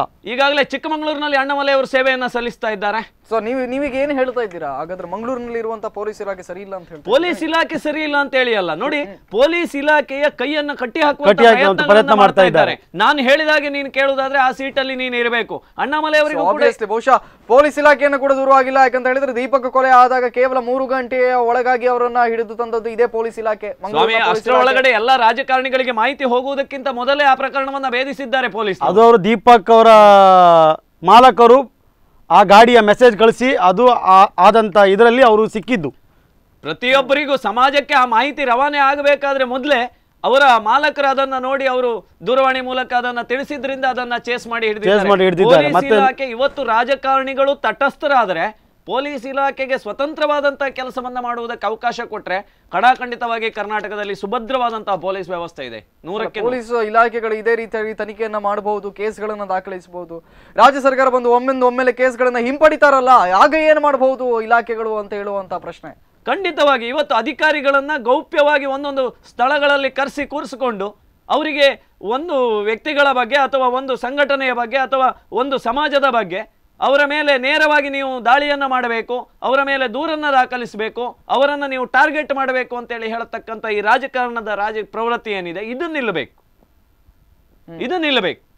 ಹಾಗಾಗಿ ಅಣ್ಣಾಮಲೈ ಅವರಂತ ಖಡಕ್ ಅಧಿಕಾರಿಗಳು ರಾಜಕಾರಣಿಗಳ ಮಾತಿಗೆ ಸೊಪ್ಪನ್ನ ಹಾಕದೆ ಅವರು ವರ್ಗಾವಣೆಯನ್ನ ಹೊಂದಿಕೊಳ್ತಾ ಇದ್ದಾರೆ. ನೀವು ಈಗಾಗಲೇ ಗಮನಿಸಿರಬಹುದ್ರಿ, ಮೈಸೂರಿನಲ್ಲಿ ಜಿಲ್ಲಾಧಿಕಾರಿಗಳ ಎತ್ತಂಗಡಿಗೂ ಕೂಡ ಸರ್ಕಾರ ಕೈ ಹಾಕಿ ಮುಖಭಂಗವನ್ನು ಅನುಭವಿಸಿದೆ. ಯಾಕೆ? ಪ್ರಾಮಾಣಿಕವಾದ ಅಧಿಕಾರಿಗಳಿಗೆ ಕರ್ನಾಟಕದಲ್ಲಿ ಬೆಲೆ ಇಲ್ವಾ? ಸೊ ಈ ಹಿಂದೆ ಕೂಡ ಇದೇ ರೀತಿಯಾಗಿರ್ತಕ್ಕಂಥ ಸುತ್ತೋಲೆಗಳನ್ನು ಕಳಿಸಲಾಗಿತ್ತು. ಆ ಸಂದರ್ಭದಲ್ಲಿ ಕೂಡ ವಿರೋಧಗಳು ವ್ಯಕ್ತವಾಗಿತ್ತು. ಅನೇಕ ಪೊಲೀಸ್ ಅಧೀಕ್ಷಕರು, ಆಯುಕ್ತರು ಹೇಳಿದ್ರು ಇಂಥ ಕೇಸ್ಗಳನ್ನ ಹಿಂಪಡೆಯುವುದರಿಂದಾಗಿ ನಷ್ಟಗಳು ಉಂಟಾಗ್ತವೆ ಅಥವಾ ಕ್ರಿಮಿನಲ್ಗಳು ಹೊರಬಂದು ಬೇರೆ ರೀತಿಯಾಗಿರ್ತಕ್ಕಂಥ ಕೃತ್ಯಗಳನ್ನ ಎಸಗಬಹುದು ಅಂತ ಹೇಳಿದ್ರು. ಆದರೂ ಕೂಡ ಕೆಲವು ಸಂಘಟನೆಗಳ ಮೇಲಿರುವಂತಹ ಆ ಒಂದು ಕೇಸ್ಗಳನ್ನು ಹಿಂಪಡೆಯಲಾಗಿತ್ತು. ಬಹುಶಃ ನಾನು ನಿಮ್ಮೆದುರಿಗೆ ಮತ್ತೊಮ್ಮೆ ಓದಿ ಹೇಳ್ತೇನೆ ಆ ಒಂದು ಪತ್ರದಲ್ಲಿ ಏನೇನಿವೆ ಅಂತ ಹೇಳಿ. ಮೇಲ್ಕಂಡ ವಿಷಯಕ್ಕೆ ಸಂಬಂಧಿಸಿದಂತೆ ಉಲ್ಲೇಖಿತ 2ರ ಈ ಕಚೇರಿಯ ಪತ್ರಗಳಲ್ಲಿ ಕೋಮು ಗಲಭೆಗಳಲ್ಲಿ ರಾಜ್ಯದ ಎಲ್ಲ ಪೊಲೀಸ್ ಠಾಣೆಗಳು ಕಳೆದ 5 ವರ್ಷಗಳಲ್ಲಿ ಅಂದರೆ 2013, 14, 15, 2016 ಮತ್ತು 17ರ ಸಾಲಿನಲ್ಲಿ ದಾಖಲಾಗಿರುವ ಪ್ರಕರಣಗಳನ್ನು ಅಭಿಯೋಜನೆಯಿಂದ ಹಿಂಪಡೆಯುವ ಬಗ್ಗೆ ಸ್ಪಷ್ಟ ಅಭಿಪ್ರಾಯವನ್ನು ನೀಡುವಂತೆ ಕೋರಲಾಗಿರ್ತದೆ. ಆದರೆ ತಮ್ಮಿಂದ ಈ ವರದಿಯನ್ನು ಇದುವರೆಗೆ ಸ್ವೀಕರಿಸಲಾಗಿರುವುದಿಲ್ಲ. ಆದ್ದರಿಂದ ಕೋಮು ಗಲಭೆಗಳಲ್ಲಿ ಮತ್ತು ಇತರೆ ಪ್ರಕರಣಗಳಲ್ಲಿ ಅಲ್ಪಸಂಖ್ಯಾತರ ಮೇಲೆ ದಾಖಲಾಗಿರುವ ಪ್ರಕರಣಗಳನ್ನು ಹಿಂಪಡೆಯುವ ಬಗ್ಗೆ ತಮ್ಮ ಸ್ಪಷ್ಟ ಅಭಿಪ್ರಾಯವನ್ನ ಪ್ರಕರಣಗಳಿಗೆ ಸಂಬಂಧಿಸಿದ ಅಗತ್ಯ ದಾಖಲೆಗಳೊಂದಿಗೆ ದ್ವಿಪ್ರತಿಯಲ್ಲಿ ಕಚೇರಿಗೆ ಕೂಡಲೇ ಕಳುಹಿಸುವಂತೆ ಹೇಳಲಾಗಿದೆ. ಬಹುಶಃ ಇಲ್ಲಿ ನೀವು ಗಮನಿಸುವುದಾದ್ರೆ ಈ ಪತ್ರದಲ್ಲಿ ಒಂದನ್ನು ನೀವು ಸ್ಪಷ್ಟವಾಗಿ ತೀರ್ಮಾನಕ್ಕೆ ತೆಗೆದುಕೊಳ್ಳಬಹುದು. ಈ ಹಿಂದೆ ಕೂಡ ಸರ್ಕಾರ ಇಂತಹ ಒಂದು ನಿದರ್ಶನಗಳನ್ನು ನೀಡಿತ್ತು ಇಲಾಖೆಗೆ. ಇದೇ ಜನವರಿ 2ನೇ ತಾರೀಕು 2018 ಜನವರಿ 2ರಂದು ಕೂಡ ಒಂದು ಸುತ್ತೋಲೆಯನ್ನು ರಾಜ್ಯ ಸರ್ಕಾರ ಹೊರಡಿಸಿತ್ತು. ಅದಾದ ಬಳಿಕ 19ನೇ ತಾರೀಕು ಜನವರಿ 1, 19ನೇ ತಾರೀಕಿನಂದು ಕೂಡ ಸುತ್ತೋಲೆಯನ್ನು ಹೊರಡಿಸಿತ್ತು. ಇದರ ಹಿಂದೆ ಡಿಸೆಂಬರ್ ಸಂದರ್ಭದಲ್ಲಿ ಕೂಡ ಡಿಸೆಂಬರ್ 22ನೇ ತಾರೀಕು ಕೂಡ ಸರ್ಕಾರ ಈ ಕುರಿತಾಗಿ ಗಮನವನ್ನು ಹರಿಸಿತ್ತು ಅನ್ನುವಂಥ ತೀರ್ಮಾನ ಅಥವಾ ವಿಚಾರ ಇದೀಗ ಬಯಲಿಗೆ ಬಂದಿರುವಂಥದ್ದು. ಈ ಪತ್ರ ಬಿಡುಗಡೆ ಆಗ್ತಾ ಇದ್ದಂತೆ, ಮಾಧ್ಯಮದ ಎದುರಿಗೆ ಬಿಡುಗಡೆ ಆಗ್ತಾ ಇರುವಂತೆ ಅನೇಕ ರಾಜಕಾರಣಿಗಳು ಹೇಳಿಕೆಗಳನ್ನು ನೀಡಲಿಕ್ಕೆ ಮುಂದಾಗಿದ್ದಾರೆ. ಗೃಹ ಮಂತ್ರಿಗಳು ಹೇಳ್ತಾರೆ ಇವತ್ತು ಇಲ್ಲ ಅಮಾಯಕ ಅಲ್ಪಸಂಖ್ಯಾತರ ಮೇಲಿರುವಂಥ ಕೇಸ್ಗಳನ್ನು ಮಾತ್ರ ನಾವು ಹಿಂಪಡಿತಾ ಇದ್ದೇವೆ ಅಂತ ಹೇಳ್ತಾರೆ. ಇದು ಎಷ್ಟರ ಮಟ್ಟಿಗೆ ಸರಿ? ಗೃಹ ಮಂತ್ರಿಗಳು ಕೊಟ್ಟಂತ ಹೇಳಿಕೆ ಅಮಾಯಕ ಅಲ್ಪಸಂಖ್ಯಾತರ ಮೇಲಿರುವಂಥ ಕೇಸ್ಗಳನ್ನು ಮಾತ್ರ ನಾವು ಹಿಂಪಡಿತಾ ಇದ್ದೇವೆ, ಅದರಲ್ಲಿ ಅಂತ ಕಾಂಟ್ರವರ್ಸಿಗಳನ್ನ ಎಬ್ಬಿಸುವಂತ ಅವಶ್ಯಕತೆ ಇಲ್ಲ ಅಂತ ಹೇಳ್ತಾರೆ. ತಮ್ಗನ್ಸುತ್ತಾ ಕಾಂಟ್ರವರ್ಸಿ ಇದರಲ್ಲಿ ಇಲ್ಲ ಅಂತ ಹೇಳಿ? ಖಂಡಿತವಾಗಿ ಕಾಂಟ್ರವರ್ಸಿ ಇದೆ ಇದರಲ್ಲಿ. ಅಮಾಯಕರಂದರೆ ಎಲ್ಲರೂ ಇದ್ದಾರೆ. ನಾವು ಹೇಳಿದೆವಲ್ಲ ನಿಮ್ಮ ಹತ್ರ, ದಲಿತ ನಾಯಕರು ಮತ್ತು ಕರ್ನಾಟಕ ರಕ್ಷಣಾ ವೇದಿಕೆ, ಜಯ ಕರ್ನಾಟಕ ವೇದಿಕೆ, ಶ್ರೀರಾಮ ಸೇನೆ ಆಗಿರ್ಬೋದು, ಬಜರಂಗ ದಳ ಆಗಿರ್ಬೋದು, ಎಲ್ಲ ನಾಯಕರುಗಳು ಇದ್ದಾರೆ. ಅದ್ಯಾಕೆ ಇವರು ಹೇಳಲಿಲ್ಲ? ಇಡೀ ರಾಜ್ಯದಲ್ಲಿ ಮೂಲೆಯಲ್ಲಿ ಎಷ್ಟೋ ಸಂಘಟನೆ ಇದೆ, ಅದು ಇವರು ಯಾಕೆ ಹೇಳ್ತಾ ಇಲ್ಲ? ಖಾಲಿ ಇವಾಗ 4 ತಿಂಗಳಿರುವಾಗ ನಮ್ಮ ಅಲ್ಪಸಂಖ್ಯಾತರನ್ನು ಇವರು ಓಲೈಕೆ ಮಾಡ್ತಾ ಇದ್ದಾರೆ. ರಾಜ್ಯ ಸರ್ಕಾರ ಓಲೈಕೆ ಮಾಡ್ತಾ ಇದೆ. ಇವರು ಯಾಕೆ ಮಾಡಲಿಲ್ಲ? ಕಾಂಗ್ರೆಸ್ ಸರ್ಕಾರ ಬಂದಾಗ ಇವರು ಯಾಕೆ ಅಲ್ಪಸಂಖ್ಯಾತರ ಕೇಸು ಹಿಂದೆ ತೆಗಿಲಿಲ್ಲ? ಇವರಿಗೆ ಈಗ ಇಲೆಕ್ಷನ್ ಬರ್ತಾ ಇದೆ, ಇವರ ಅಸ್ತಿತ್ವ ಇವರು ಕಳ್ಕೊಳ್ತಾ ಇದ್ದಾರೆ. ಅದಕ್ಕಾಗಿ ಇವರು ಅಲ್ಪಸಂಖ್ಯಾತರ ಓಲೈಕೆಗಾಗಿ ಅಲ್ಪಸಂಖ್ಯಾತರ ಕೇಸನ್ನು ಇವರು ಹಿಂಪಡಿತಾ ಇದ್ದಾರೆ. ನೋಡಿ, ಈ ಪತ್ರದಲ್ಲಿ ಸ್ಪಷ್ಟವಾಗಿ ಉಲ್ಲೇಖವನ್ನ ಮಾಡಿದ್ದಾರೆ. ಕೋಮು ಗಲಭೆಗಳಲ್ಲಿ, ಇತರೆ ಪ್ರಕರಣಗಳಲ್ಲಿ ಅಲ್ಪಸಂಖ್ಯಾತರ ಮೇಲೆ ದಾಖಲಾಗಿರುವ, ಅಂದ್ರೆ ಇದರಲ್ಲಿ ಅವರು ಕೇವಲ ಒಂದು ಕೋಮನ್ನ ಮತ್ತೆ ಅಲ್ಪಸಂಖ್ಯಾತರು ಅಂತೇಳಿ ಏನು ಒಂದು ವರ್ಗವನ್ನ ಇವರು ಬಿಂಬಿಸ್ತಾ ಇದ್ದಾರೆ. ಇವತ್ತು ಅದನ್ನ ಅವರೇ ಒಪ್ಪಿಕೊಳ್ಳಿಕ್ಕೆ ತಯಾರಿಲ್ಲ. ನಾವು ಅಲ್ಪಸಂಖ್ಯಾತರು ಅಂತೇಳಿ ಇವರು ಆಗ್ಲೇ ಸ್ನೇಹಿತರು ಹೇಳಿದ್ರು, ಭಾಗ್ಯಗಳ ಮೇಲೆ ಭಾಗ್ಯಗಳನ್ನು ಈ ಸರ್ಕಾರ ಕೊಡ್ತಾ ಇದೆ. ಯಾರು ಕೇಳಿದ್ದಾರೆ ಸ್ವಾಮಿ? ನೀವೇನಾದ್ರೂ ಕೇಳಿದ್ರಾ? ನಮ್ಮನ್ನು ಓಲೈಕೆ ಮಾಡ್ಲಿಕ್ಕೋಸ್ಕರ ಇವರು ಮಾಡ್ತಿರುವಂತ ಒಂದು ಷಡ್ಯಂತ್ರ ಇದು. ಯಾರು ಕೇಳಲಿಲ್ಲ. ಸಿದ್ದರಾಮಯ್ಯನವರಿಗೆ ಯಾರಾದ್ರೂ ಹೇಳಿದಾರ ಶಾದಿ ಭಾಗ್ಯವನ್ನ ಕೊಡಿ? ಇವತ್ತು ಯಾರು ಮದುವೆ ಮಾಡ್ಲಿಕ್ಕೆ ಆಗದೇ ಇದ್ದಂತ ಸ್ಥಿತಿಯಲ್ಲಿ ಯಾರೂ ಇಲ್ಲ. ಈ ರಾಜ್ಯ ಕಾಂಗ್ರೆಸ್ ಸರ್ಕಾರದಲ್ಲಿ ಸಿದ್ದರಾಮಯ್ಯ ಮುಖ್ಯಮಂತ್ರಿ ಆಗಬೇಕಾದ್ರೂ ಮೊದಲು ಕೂಡ ಈ ರಾಜ್ಯದಲ್ಲಿ ಎಲ್ಲ ಕೋಮಿನವರು ಇದ್ರು, ಎಲ್ಲ ಧರ್ಮದವರು. 6 ಕೋಟಿ ಜನರು ಇದ್ದಾರಲ್ಲ, 6 ಕೋಟಿ ಜನರಿಗೂ ಕೊಡ್ಲಿ ಶಾದಿ ಭಾಗ್ಯ? ಯಾಕೆ ಆಗುದಿಲ್ಲ? 6 ಕೋಟಿ ಜನರಿಗೆ ಕೊಡ್ಲಿಕ್ಕೆ ಆಗುದಿಲ್ವಾ? ಬಹುಶಃ ಇದೇ ದಾರಿಯನ್ನ ನರೇಂದ್ರ ಮೋದಿ ಅವರು ಅನುಸರಿಸಿದ್ರೆ ಹೇಳಿ, ಅವರು ಕೂಡ ಶಾದಿ ಶಗುನ್ ಅಂತ ಹೇಳಿ ಅದೇ ರೀತಿಯಲ್ಲಿ ತಂದು ಬಿಟ್ರು. ಅಲ್ಲ, ಈಗ ನರೇಂದ್ರ ಮೋದಿ ಅವರು ಯಾವ ಯೋಜನೆಗಳನ್ನ ತಂದಿದ್ದಾರೆ ಅದನ್ನ ಯಾವ ರೀತಿಯಲ್ಲಿ ಇಂಪ್ಲಿಮೆಂಟ್ ಮಾಡಬೇಕು, ಇದೇ ಎಲ್ಲೋ ಒಂದು ಕಡೆ ತಪ್ಪಾಗ್ತಾ ಇದೆ ರಾಜೇಶ್ ಕಿಣಿ ಅವರೇ. ಇಂತಹ ಮಾತುಗಳಿಂದಾಗಿ ಸರ್ಕಾರ ಇಂತಹ ನಿರ್ಧಾರಗಳನ್ನು ತೆಗೆದುಕೊಳ್ತಾ ಇವೆ ಏನೋ. ಮೋದಿ ಮಾಡಿದ್ರೆ ಸರಿ, ರಾಜ್ಯ ಸರ್ಕಾರ ಮಾಡಿದ್ರೆ ತಪ್ಪು ಅನ್ನುವಂತ ನಿರ್ಧಾರಗಳು ರಾಜ್ಯ ಸರ್ಕಾರ ಮಾಡಿದ್ದು ತಪ್ಪು ಅಂತೇಳಿ ಅಲ್ಲ ನಾವು ಹೇಳೋದು. ರಾಜ್ಯ ಸರ್ಕಾರ ನಮ್ಮ ರಾಜ್ಯದಲ್ಲಿ 6 ಕೋಟಿ ಜನರಿದ್ದಾರೆ, ಯಾಕೆ ಮಾಡೋದಿಲ್ಲ ಕೇಳೋದು ನಾವು. ಎಲ್ಲರಿಗೂ ಆಗಲಿ ರಾಜ್ಯ ಸರ್ಕಾರ, ನಾವು ಬರುವಂಥ 5 ವರ್ಷಕ್ಕೆ ಬರುವಂಥ ಹಕ್ಕನ್ನು ನಾವು ಚಲಾಯಿಸ್ತೇವೆ. BJPಗಾಗಿರ್ಬೋದು, JDSಗಾಗಿರ್ಬೋದು, ಕಾಂಗ್ರೆಸ್ಸಿಗಾಗಿರ್ಬೋದು, ಇನ್ನು ಇತರ ಪಕ್ಷಕ್ಕಾಗಿರ್ಬೋದು, ಎಲ್ಲರಿಗೂ ಇವ್ರು ಕೊಡಲಿ ಅಲ್ಲ, ಯಾಕೆ ಕೊಡುವುದಿಲ್ಲ? ನರೇಂದ್ರ ಮೋದಿ ಅವರ ವಿಚಾರದಲ್ಲಿ ಇದು ರಾಜಕೀಯವನ್ನ ಮಾಡಿಕೊಳ್ತಾ ಇದ್ದಾರೆ. ಇದನ್ನ ಕಾಂಗ್ರೆಸ್ನವರು ಮಾಡಿದ್ರೆ ತಪ್ಪು, ಬಿಜೆಪಿಯವರು ಮಾಡಿದ್ರೆ ಸರಿ ಅಂತ ಹೇಳಿ ಎಲ್ಲೋ ಒಂದು ಕಡೆ ಹೇಳ್ತೀರಿ ಅಂತ ಹೇಳಿ ಭಾರತದ ರಾಜ್ಯಗಳಲ್ಲಿ ಏನ್ ಆಗ್ತಾ ಇವೆ ಅಂತ ಗೊತ್ತಾಗ್ತಾ ಇಲ್ಲ. UPಯಲ್ಲಿ ಯೋಗಿ ಅವರು ಇತ್ತೀಚೆಗಷ್ಟೇ ಕೆಲವು ಕೇಸ್ಗಳನ್ನ ಹಿಂಪಡೆದುಕೊಂಡ್ರು, ರಾಜಕಾರಣಿಗಳ ಮೇಲಿರುವಂತ ಕೇಸ್ಗಳನ್ನೆಲ್ಲ ಹಿಂಪಡೆದುಕೊಂಡ್ರು.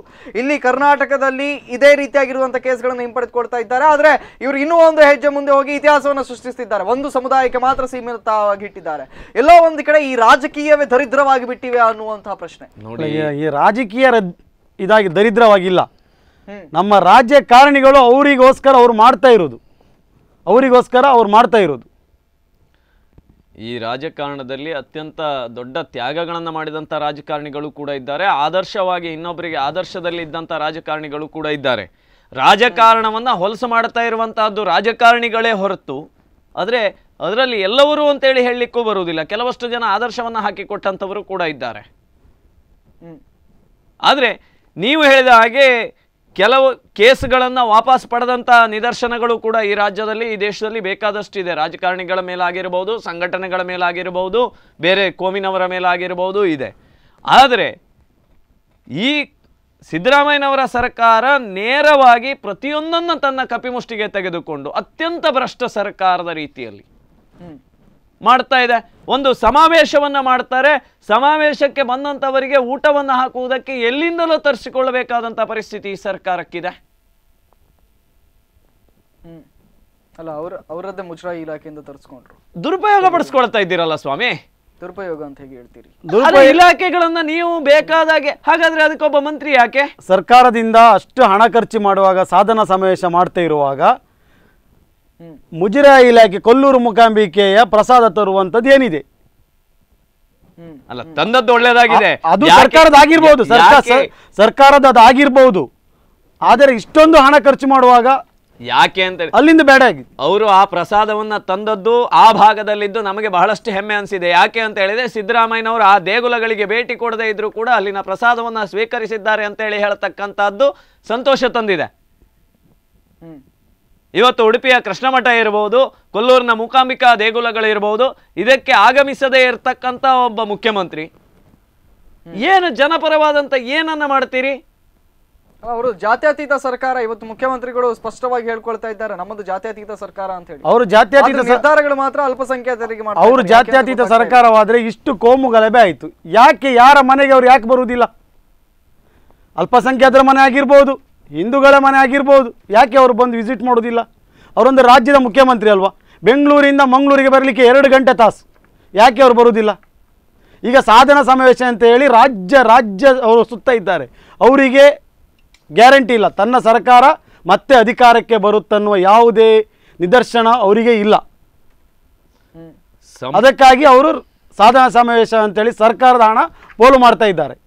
ಸಂಪೂರ್ಣವಾಗಿ ಇವರು ಇಡೀ ರಾಜ್ಯವನ್ನ ಸುತ್ತಿ ಒಟ್ಟಾರೆಯಾಗಿ ಕಾಂಗ್ರೆಸ್ ಇರತಕ್ಕಂಥ ಕರ್ನಾಟಕದಲ್ಲಿಯೂ ಕೂಡ ನಿರ್ಮೂಲನೆ ಮಾಡಬೇಕು ಅಂತೇಳಿ ಹೇಳುವ ಏಕೈಕ ದೃಷ್ಟಿಯಿಂದ ಈ ತರದ ಯೋಜನೆಗಳನ್ನ ತೆಗೆದುಕೊಂಡು ಬರ್ತಾರೆ. ಒಂದು ಕಡೆ ಕುಮಾರಸ್ವಾಮಿ ಅವರ ಅಥವಾ ಬಿಜೆಪಿಯ ಮುಖಂಡರ ವಿಫಲತೆಯೇ ಇದಕ್ಕೆಲ್ಲ ಕಾರಣವಾಗಿ ಬಿಡ್ತಾ ಅಂತ ಹೇಳಿ, ಸರ್ಕಾರವನ್ನು ಕಂಟ್ರೋಲ್ ಮಾಡ್ಕೊಳ್ಳಿಕ್ಕೆ ವಿರೋಧ ಪಕ್ಷದವರಿಗೆ ಗೊತ್ತಿಲ್ಲ, ಹಾಗಾಗಿ ಇವೆಲ್ಲ ಆಗ್ತಾ ಇದೆ ಅನ್ನುವಂತ ಮಾತುಗಳು ಕೂಡ ಕೇಳಿ ಬರ್ತಾ ಇದೆ. ಸರ್ಕಾರವನ್ನ, ಕಾರ್ತಿಕ್ ಜಿ ಅವರೇ, ಸರ್ಕಾರವನ್ನ ಕಂಟ್ರೋಲ್ ಮಾಡ್ಕೊಳ್ಳಿಕ್ಕೆ ವಿರೋಧ ಪಕ್ಷಗಳಿಗೆ ಸಾಧ್ಯ ಇಲ್ಲ ಅಂತಲ್ಲ, ನೀವು ಅದಕ್ಕಿಂತಲೂ ಒಂದು ಹೆಜ್ಜೆ ಮುಂದೆ ಹೋಗಿ ವಿಚಾರ ಮಾಡಿ. ಸರ್ಕಾರದಲ್ಲಿಯೇ ಇರ್ತಕ್ಕಂಥ ತನ್ನದೇ ಸಚಿವರನ್ನ ಕಂಟ್ರೋಲ್ ಮಾಡ್ಕೊಳ್ಳಿಕ್ಕೆ ಇವತ್ತು ಈ ಮುಖ್ಯಮಂತ್ರಿಯಿಂದ ಆಗ್ತಾ ಇಲ್ಲ. ಅದು ಯಾಕೆ ಅಂತ ಹೇಳಿದ್ರೆ ಅವರ ಅಹಂತನ, ಅವರ ದುರಹಂಕಾರಿ. ಇವತ್ತು ಅದು ಯಾವಾಗ ಇದಾಗತ್ತೆ, ಅದು ಯಾವಾಗ ತಣ್ಣಗಾಗತ್ತೆ, ಅವತ್ತು ಕಾಂಗ್ರೆಸ್ ಇಲ್ಲಿ ಇರ್ತದೆ. ಇಲ್ಲ, ಅವರ ದುರಹಂಕಾರ ಇದೇ ತರ ನಡೆದ್ರೆ ಅವರಿಂದನೇ ಕಾಂಗ್ರೆಸ್ ಸರ್ಕಾರ ನಿರ್ಮೂಲನ ಆಗುವುದರಲ್ಲಿ ಒಂದು ಮಾತಿಲ್ಲ.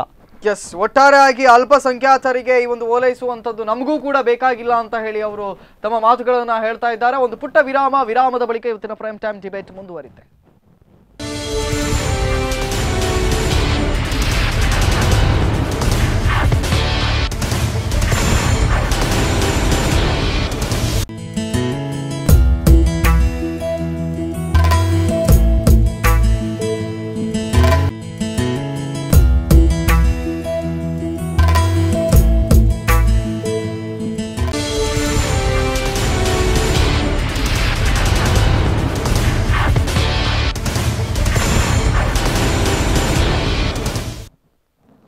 ವಿರಾಮದ ಬಳಿಕ ಇವತ್ತಿನ ಪ್ರೈಮ್ ಟೈಮ್ ಡಿಬೇಟಿಗೆ ತಮಗೆಲ್ಲರೂ ಕೂಡ ಸ್ವಾಗತವನ್ನು ಬಯಸ್ತಾ ಇದ್ದೇನೆ. ನಾನು ಕಾರ್ತಿಕ್ ಕುಂದರ್, ನನ್ನೊಟ್ಟಿಗೆ ಇಬ್ಬರು ಅತಿಥಿಗಳಿದ್ದಾರೆ. ವಿರಾಮದ ಬಳಿಕ ಮತ್ತೊಮ್ಮೆ ತಮಗೆಲ್ಲರೂ ಕೂಡ ಕಾರ್ಯಕ್ರಮಕ್ಕೆ ಸ್ವಾಗತ. ಬಹುಶಃ ತಮ್ಮಲ್ಲೇ ಎಲ್ಲೋ ಒಂದು ಕಡೆ ರಾಜ್ಯ ಸರ್ಕಾರದ ಈ ನಿರ್ಧಾರ ಮತ್ತಷ್ಟು ಕಿಚ್ಚು ಹಚ್ಚುವಂತಹ ಪ್ರಯತ್ನಗಳೇನಾದರೂ ನಡೀಬಹುದಾ? ಇದೇ ನಿರ್ಧಾರಗಳನ್ನ ಇಟ್ಟುಕೊಂಡು ಬೇರೆ ಯಾರಾದರೂ ತಮ್ಮ ಬೇಳೆಯನ್ನು ಬೇಯಿಸಿಕೊಳ್ಳುವ ಪ್ರಯತ್ನವನ್ನ ಮಾಡಬಹುದಾ ಅನ್ನುವಂಥ ಪ್ರಶ್ನೆ. ನೋಡಿ, ವ್ಯವಸ್ಥಿತವಾಗಿ ಇವತ್ತು ಈ ಸರ್ಕಾರ ಸಣ್ಣ ಮಟ್ಟಿನ ಸೌಜನ್ಯ ಅಥವಾ ಸಣ್ಣ ಒಂದು ಚತುರತೆ ಈ ಸರ್ಕಾರಕ್ಕೆ ಇದ್ದಿದ್ದಿದ್ರೆ ಹಿಂದೆಲ್ಲ ನಾವು ನೋಡಿದ್ದೇವೆ. ಮುತ್ಸದ್ದಿ ರಾಜಕಾರಣಿಗಳು ಅಂತ ಹೇಳಿ ಕರಿತಿದ್ದೇವೆ ನಾವು. ಕರ್ನಾಟಕದಲ್ಲಿ ಅತ್ಯಂತ ವ್ಯವಸ್ಥಿತವಾದಂತಹ ರಾಜಕಾರಣವನ್ನು ಮಾಡಿಕೊಂಡು ಬಂದವರು, ಆಡಳಿತದಲ್ಲಿ ದಕ್ಷತೆಯನ್ನು ಇಟ್ಟುಕೊಂಡಂಥವ್ರನ್ನ ಮುತ್ಸದ್ದಿ ರಾಜಕಾರಣಿಗಳು ಅಂತೇಳಿ ನಾವು ಕರಿತಿದ್ದೇವೆ. ಅಂಥ ಮುತ್ಸದ್ದಿತನ ಇವತ್ತಿನ ಈ ಸಿದ್ದರಾಮಯ್ಯನವರ ಸರ್ಕಾರಕ್ಕೆ ಇದ್ದಿದ್ದರೆ ಸಣ್ಣ ಮಟ್ಟಿನ ವಿಚಾರಗಳನ್ನು ಮಾಡಬೇಕಿತ್ತು. ಇವತ್ತು ಜೈಲಿನಲ್ಲಿ ಇದ್ದವರನ್ನ, ಅವರ ಮೇಲೆ ಇದ್ದಂಥ ಕೇಸುಗಳನ್ನು ಹಿಂಪಡೆಯತಕ್ಕಂಥ ಪ್ರಯತ್ನವನ್ನು ಅವ್ಯಾಹತವಾಗಿ ಇವತ್ತು ಇವರು ಮಾಡಿಕೊಂಡು ಬರ್ತಾ ಇದ್ದಾರೆ. ನಾಳೆ ಅವರು ಮರಳಿ ಅದೇ ಕೃತ್ಯಗಳನ್ನು ಮಾಡುವುದಿಲ್ಲ ಅಂತೇಳಿ ಹೇಳುವುದಕ್ಕೆ ಯಾವ ಖಾತ್ರಿ ಇದೆ ಸ್ವಾಮಿ? ಈಗ ಈಗಾಗಲೇ ಒಂದು ಮನೆಯಲ್ಲಿ ಇಬ್ಬರು ಅಣ್ಣ ತಮ್ಮ ಇದ್ರೆ ಅದರಲ್ಲಿ ಒಬ್ಬನನ್ನ ಕೊಲೆ ಮಾಡಿ ಒಬ್ಬ ಜೈಲಿಗೆ ಹೋಗಿರ್ತಾನೆ. ಆತ ಮತ್ತೆ ಪುನಃ ಬಂದ್ರೆ ದೂರನ್ನ ಕೊಟ್ಟಂತ ಆ ತಮ್ಮನ ಮೇಲೆ ಹಲ್ಲೆ ಮಾಡುವುದಿಲ್ಲ ಅಂತೇಳಿ ಹೇಳುವುದಕ್ಕೆ ಏನು ಸಾಕ್ಷಿ? ಅದಕ್ಕೆ ಯಾರು ಜವಾಬ್ದಾರರು? ಅಂತ ಪ್ರಕರಣಗಳು ಮರುಕಳಿಸಿದ್ರೆ ಅದಕ್ಕೆ ಯಾರು ಸಾಧ್ಯತೆ? ಇವ್ರು 4 ತಿಂಗಳ ಸರ್ಕಾರವನ್ನ ಮಾಡ್ಕೊಂಡು ಹೋಗ್ತಾರೆ, ಇವ್ರ ಜೀವಮಾನದಲ್ಲಿ ಮತ್ತೆ ಇವರು ಅಧಿಕಾರಕ್ಕೆ ಬರುವುದಿಲ್ಲ, ಇವ್ರ ಮನೆಗೆ ಹೋಗ್ತಾರೆ. ಆ ನೊಂದ ಕುಟುಂಬಕ್ಕೆ ಯಾರು ದಿಕ್ಕು? ಹೋದ ಜೀವವನ್ನು ತಂದು ಕೊಡುವವರು ಯಾರು? ಯಾರು ತಂದು ಕೊಡ್ತಾರೆ? ಆ ತಾಯಿಯ ನೋವನ್ನ ಕೇಳುವವರು ಯಾರು? ಇವರು ಕೇವಲ ಬೂಟಾಟಿಕೆಗಾಗಿ 10 ಲಕ್ಷ 15 ಲಕ್ಷದ ಪರಿಹಾರವನ್ನ ಘೋಷಣೆ ಮಾಡ್ತಾರೆ. ಆತನ ಜೀವಮಾನಕ್ಕೆ ಅಥವಾ ಆತನ ಕುಟುಂಬಕ್ಕೆ ಅದು ಸಾಕಾಗುತ್ತದೆ ಅಂತೇಳಿ ಹೇಳುವಂತಹದ್ದು ಪ್ರಶ್ನೆ. ಅಥವಾ ಇವರು ಆತನ ಜೀವಕ್ಕೆ ಕೇವಲ 10,000 ಹಣವನ್ನೇ ಇವರು ಕಟ್ಟಿದ್ದಾರಾ? ಅಥವಾ ಇವರು ಆ ಕೊಲೆ ಮಾಡತಕ್ಕಂಥ ಕೆಲವಷ್ಟು ಏನು ಕಮ್ಯುನಿಟಿಗಳಿದೆ, ಏನು ಸಂಘಟನೆಗಳಿದೆ, ಅದರ ಜೊತೆ ಇವರು ಶಾಮೀಲಾಗಿರ್ಬೋದು. ಇವರು ಮಾಡತಕ್ಕಂಥ ಈ ಪ್ರಕರಣಗಳನ್ನು ಗಮನಿಸಿದ್ರೆ ಬಹುಶಃ ಅವ್ರ ಜೊತೆಯಲ್ಲಿ ಇವರು ಶಾಮೀಲಾಗಿರ್ಬೋದು. ನಾವು ಅಲ್ಪಸಂಖ್ಯಾತರ ಪರವಾಗಿ ಅಲ್ಪಸಂಖ್ಯಾತರ ಪರವಾಗಿ ಅಂತ ಹೇಳ್ತಾರೆ. ಕಾಂಗ್ರೆಸ್ ಕಾರ್ಯಕರ್ತ ಇಲಿಯಾಸ್ ಯೂತ್ ಪ್ರೆಸಿಡೆಂಟ್, ಯೂತ್ ಕಾಂಗ್ರೆಸ್ಸಿಗೆ ನಿಂತು ಅಲ್ಲಿ ಸೋಲನ್ನು ಒಪ್ಪಿದ ವ್ಯಕ್ತಿ. ಉಳ್ಳಾಳದಲ್ಲಿ ಇದೇ ಒಂದು 20 ದಿವಸದ ಹಿಂದೆ ಅವರ ಮರ್ಡರ್ ಆಗುತ್ತೆ. ಅಲ್ಲಿ ಕೂಡ ನಮ್ಮ ಸಚಿವ ಯುಟಿ ಖಾದರ್ ಅವರು ನೋಡಲಿಕ್ಕೆ ಹೋಗಲಿಲ್ಲ. ಅವರು ರೌಡಿ ಆಗಿರ್ಬೋದು, ಕುಖ್ಯಾತರಾಗಿರ್ಬೋದು. ಆದರೆ ನಾನೀಗ ಅಲ್ಪಸಂಖ್ಯಾತರ ಓಲೈಕೆ ಅಂತ ಇವರು ಮಾಡ್ತಾ ಇರೋದಕ್ಕೆ ಹೇಳ್ತಾ ಇರೋದು. ಅಲ್ಪಸಂಖ್ಯಾತರ ಓಲೈಕೆ ಅಂತ ಹೇಳಿ ಕಾಂಗ್ರೆಸ್ ಎಲ್ಲೂ ಕೂಡ ಹೇಳ್ಕೊಳ್ಳಿ. ಇಲಿಯಾಸ್ ಯಾರು ಅಂತ ಹೇಳಿ ಹೇಳುದು, ಇಲಿಯಾಸ್ ಯಾರು ಅನ್ನೋದೇ ನನಗೆ ಗೊತ್ತಿಲ್ಲ ಅಂತ ಹೇಳಿದ್ದಾರೆ ಯುಟಿ ಖಾದರ್ ಅವರು. ಸ್ವಂತ ಕಾರ್ಯಕರ್ತ, ಕಾಂಗ್ರೆಸ್ ಕಾರ್ಯಕರ್ತ, ಯೂತಿಗೆ ಅವನು ನಿತ್ತು ಸೋಲನ್ನೊಪ್ಪಿರ್ತಾನೆ. ಅವನ ಕೈಯಲ್ಲಿ ಇವರು ಶಾಲ್ ಹಾಕೊಂಡು ಇವರು ಸ್ಟೇಜಲ್ಲಿದ್ದಾರೆ, ಒಟ್ಟಿಗೆ ಊಟಕ್ಕೆ ಕುಳಿತುಕೊಳ್ತಾರೆ. ಅವನು ಯಾರಂತ ಇವರು ಗೊತ್ತಿಲ್ಲ ಅಂತಾರೆ. ಮತ್ತೆ ಅವನ ಹೆಣವಾಗಿ ಬಿದ್ದಾಗ ಅವನನ್ನು ನೋಡ್ಲಿಕ್ಕೂ ಕೂಡ ಹೋಗ್ಲಿಲ್ಲ. ಇವರು ಏನು ಅಲ್ಪಸಂಖ್ಯಾತರ ಓಲೈಕೆ ಮಾಡ್ತಾರೆ? ಆ ಪ್ರಕರಣದ ಸತ್ಯಾಸತ್ಯತೆಯನ್ನು ಹೊರಗಡುವುದಕ್ಕೆ ಅವರ ಪತ್ನಿಯೇ ಹೇಳಿಕೆಗಳನ್ನ ಕೊಡಬೇಕಾಯ್ತು. ಅವರ ಪತ್ನಿಯೇ ಹೇಳಿಕೆಗಳನ್ನ ಕೊಟ್ಟಿದ್ದಾರೆ. ಯುಟಿ ಖಾದರ್ ಅವರ ಹೇಳಿಕೆಗೆ ಪ್ರತಿರೋಧವನ್ನು ವ್ಯಕ್ತಪಡಿಸಿದ್ದಾರೆ. ಅವರು ನನ್ನ ಗಂಡ ಯುಟಿ ಖಾದರ್ ಅವರ ಜೊತೆ ಇದ್ದಾರೆ ಅಂತ ಹೇಳುವುದನ್ನು ಬಹಿರಂಗವಾಗಿ ಹೇಳಿಕೆಗಳನ್ನು ಕೊಟ್ಟು, ಇಲಿಯಾಸ್ ಅವರು ಇರುವಾಗ ಅವರು ಎಲ್ಲ ಸಹಾಯಗಳನ್ನು ಯುಟಿ ಖಾದರ್ ಹತ್ರ ತಗೊಂಡಿದ್ದಾರೆ, ಉಪಯೋಗಿಸಿಕೊಳ್ತಾ ಇದ್ದಾರೆ. ಸ್ವಾಮಿ, ಇಲಿಯಾಸ್ನ ತುಂಬಾ ಉಪಯೋಗಿಸಿಕೊಂಡು ಅವರ ಪತ್ನಿಯೇ ಟಿವಿ ಚಾನೆಲ್ಗಳಲ್ಲಿ ಹೇಳಿದ್ದಾರೆ. ಇವತ್ತು ಸಚಿವ ರಮಾನಾಥ್ ರೈ ಅವರು ನೇರವಾಗಿ ಹೇಳುತ್ತಾರೆ, ನಾನು ಕೇವಲ ಮುಸ್ಲಿಮರ ಮತಗಳಿಂದ ನಾನು ಗೆದ್ದಿದ್ದೇನೆ. ನಾನು ಇಷ್ಟು ಬಾರಿ ನಾನು ಗೆದ್ದದ್ದಿದ್ರೂ ಕೂಡ ನಾನು ಕೇವಲ ಮುಸ್ಲಿಮರ ಮತದಿಂದ ನಾನು ಗೆದ್ದಿದ್ದೇನೆ. ನಿಮಗೆ ಸ್ವಲ್ಪನೂ ಬುದ್ಧಿ ಇಲ್ವಾ ಸ್ವಾಮಿ? ನಿಮ್ಮ ಕ್ಷೇತ್ರದಲ್ಲಿ ಮುಸ್ಲಿಮರು ಬಿಟ್ಟು ಬೇರೆ ಜನಾಂಗವೇ ಇಲ್ವಾ? ಬೇರೆ ಧರ್ಮದವರೇ ಇಲ್ವಾ? ಯಾಕೆ ಹಿಂದೂಗಳು ಕಾಂಗ್ರೆಸ್ಸಿಗೆ ಮತ ಹಾಕಬಾರ್ದು ಅಂತ ಏನಾದರೂ ಇದೆಯಾ? ಅಲ್ಲ, ಕಾಂಗ್ರೆಸ್ ಮುಸ್ಲಿಮರ ಓಲೈಕೆ ಮಾಡ್ತಾ ಇರೋದು. 80,000 ಮತಗಳು ಇರುವಂತ ಬಂಟ್ವಾಳ ಕ್ಷೇತ್ರದಲ್ಲಿ ಮುಸ್ಲಿಮರನ್ನು ಇವರು ಓಲೈಕೆ ಮಾಡ್ತಾ ಇದ್ದಾರೆ. ಈ ಬಾರಿ ಅವರ ಸೋಲು ಖಂಡಿತ ಅಂತ ಹೇಳಿ ಅವರಿಗೆ ಗೊತ್ತಾಗಿದೆ. ಅಲ್ಲಿ SDPI ಅವರು ಅವರಿಗೆ ಕಾಂಟ್ರಸಿ ಕೊಡ್ತಾ ಇದ್ದಾರೆ. ಅದಕ್ಕಾಗಿ ಅವರು ನಾನು ಮುಸ್ಲಿಮರ ಮತಗಳಿಂದ ಜಯಿಸಿದ್ದೇನೆ ಅಂತ ಹೇಳಿ ಅವರು ಹೇಳ್ತಾ ಇದ್ದಾರೆ. ಆದ್ರೆ ಇವತ್ತಿನ ಈ ಒಂದು ನಿರ್ಧಾರ ಮಾತ್ರ ನಿಜಕ್ಕೂ ಕೂಡ ಪ್ರಶ್ನಾರ್ಥವಾಗಿ ಎಲೆಕ್ಷನ್ಗೆ ಕೆಲವೇ ತಿಂಗಳುಗಳು ಬಾಕಿ ಇರುವಂತಹ ಸಂದರ್ಭದಲ್ಲಿ ಈ ರೀತಿಯಾಗಿ ಕೇಸ್ಗಳನ್ನ ಖುಲಾಸೆಗೊಳಿಸುವಂತದ್ದು ಅಥವಾ ಅದನ್ನ ಹಿಂಪಡೆಯುವಂತ ಪ್ರಯತ್ನವನ್ನು ಯಾಕೆ ಅಂತ ಹೇಳಿದ್ರೆ, ಕಾರ್ತಿಕ್ ಜಿ ಅವರೇ, ಈಗ ಜೈಲಿನ ಒಳಗಡೆ ಇರತಕ್ಕಂತ ಒಂದು ಏನು ಯುವಕರ ಪಡೆ ಏನಿದೆ, ಇವರು ಏನು ಅಲ್ಪಸಂಖ್ಯಾತರ ಕೋಮಿನವರ ಮೇಲೆ ಇವರು ಕೇಸುಗಳು ದಾಖಲಾಗಿ ಏನು ಒಳಗಡೆ ಹೋಗಿದ್ದಾರೆ, ಅವರನ್ನ ಹೊರಗಡೆ ತಂದು ಅವರನ್ನ ಬೆನ್ನಿಗೆ ಇಟ್ಟುಕೊಂಡು ಇಲೆಕ್ಷನ್ ಅನ್ನ ಫೇಸ್ ಮಾಡಬೇಕಾದಂತ ಪರಿಸ್ಥಿತಿ ಇವತ್ತು ಸಿದ್ದರಾಮಯ್ಯ ಸರ್ಕಾರಕ್ಕೆ ಬಂದಿದೆಯಾ ಅಂತ ಕೇಳಬೇಕಾಗಿದೆ ನಾವು.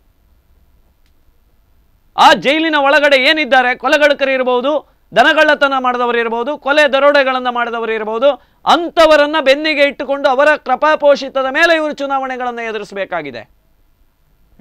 ಇವರಿಗೆ ಬೇರೆ ದಾರಿಯೇ ಇಲ್ಲ.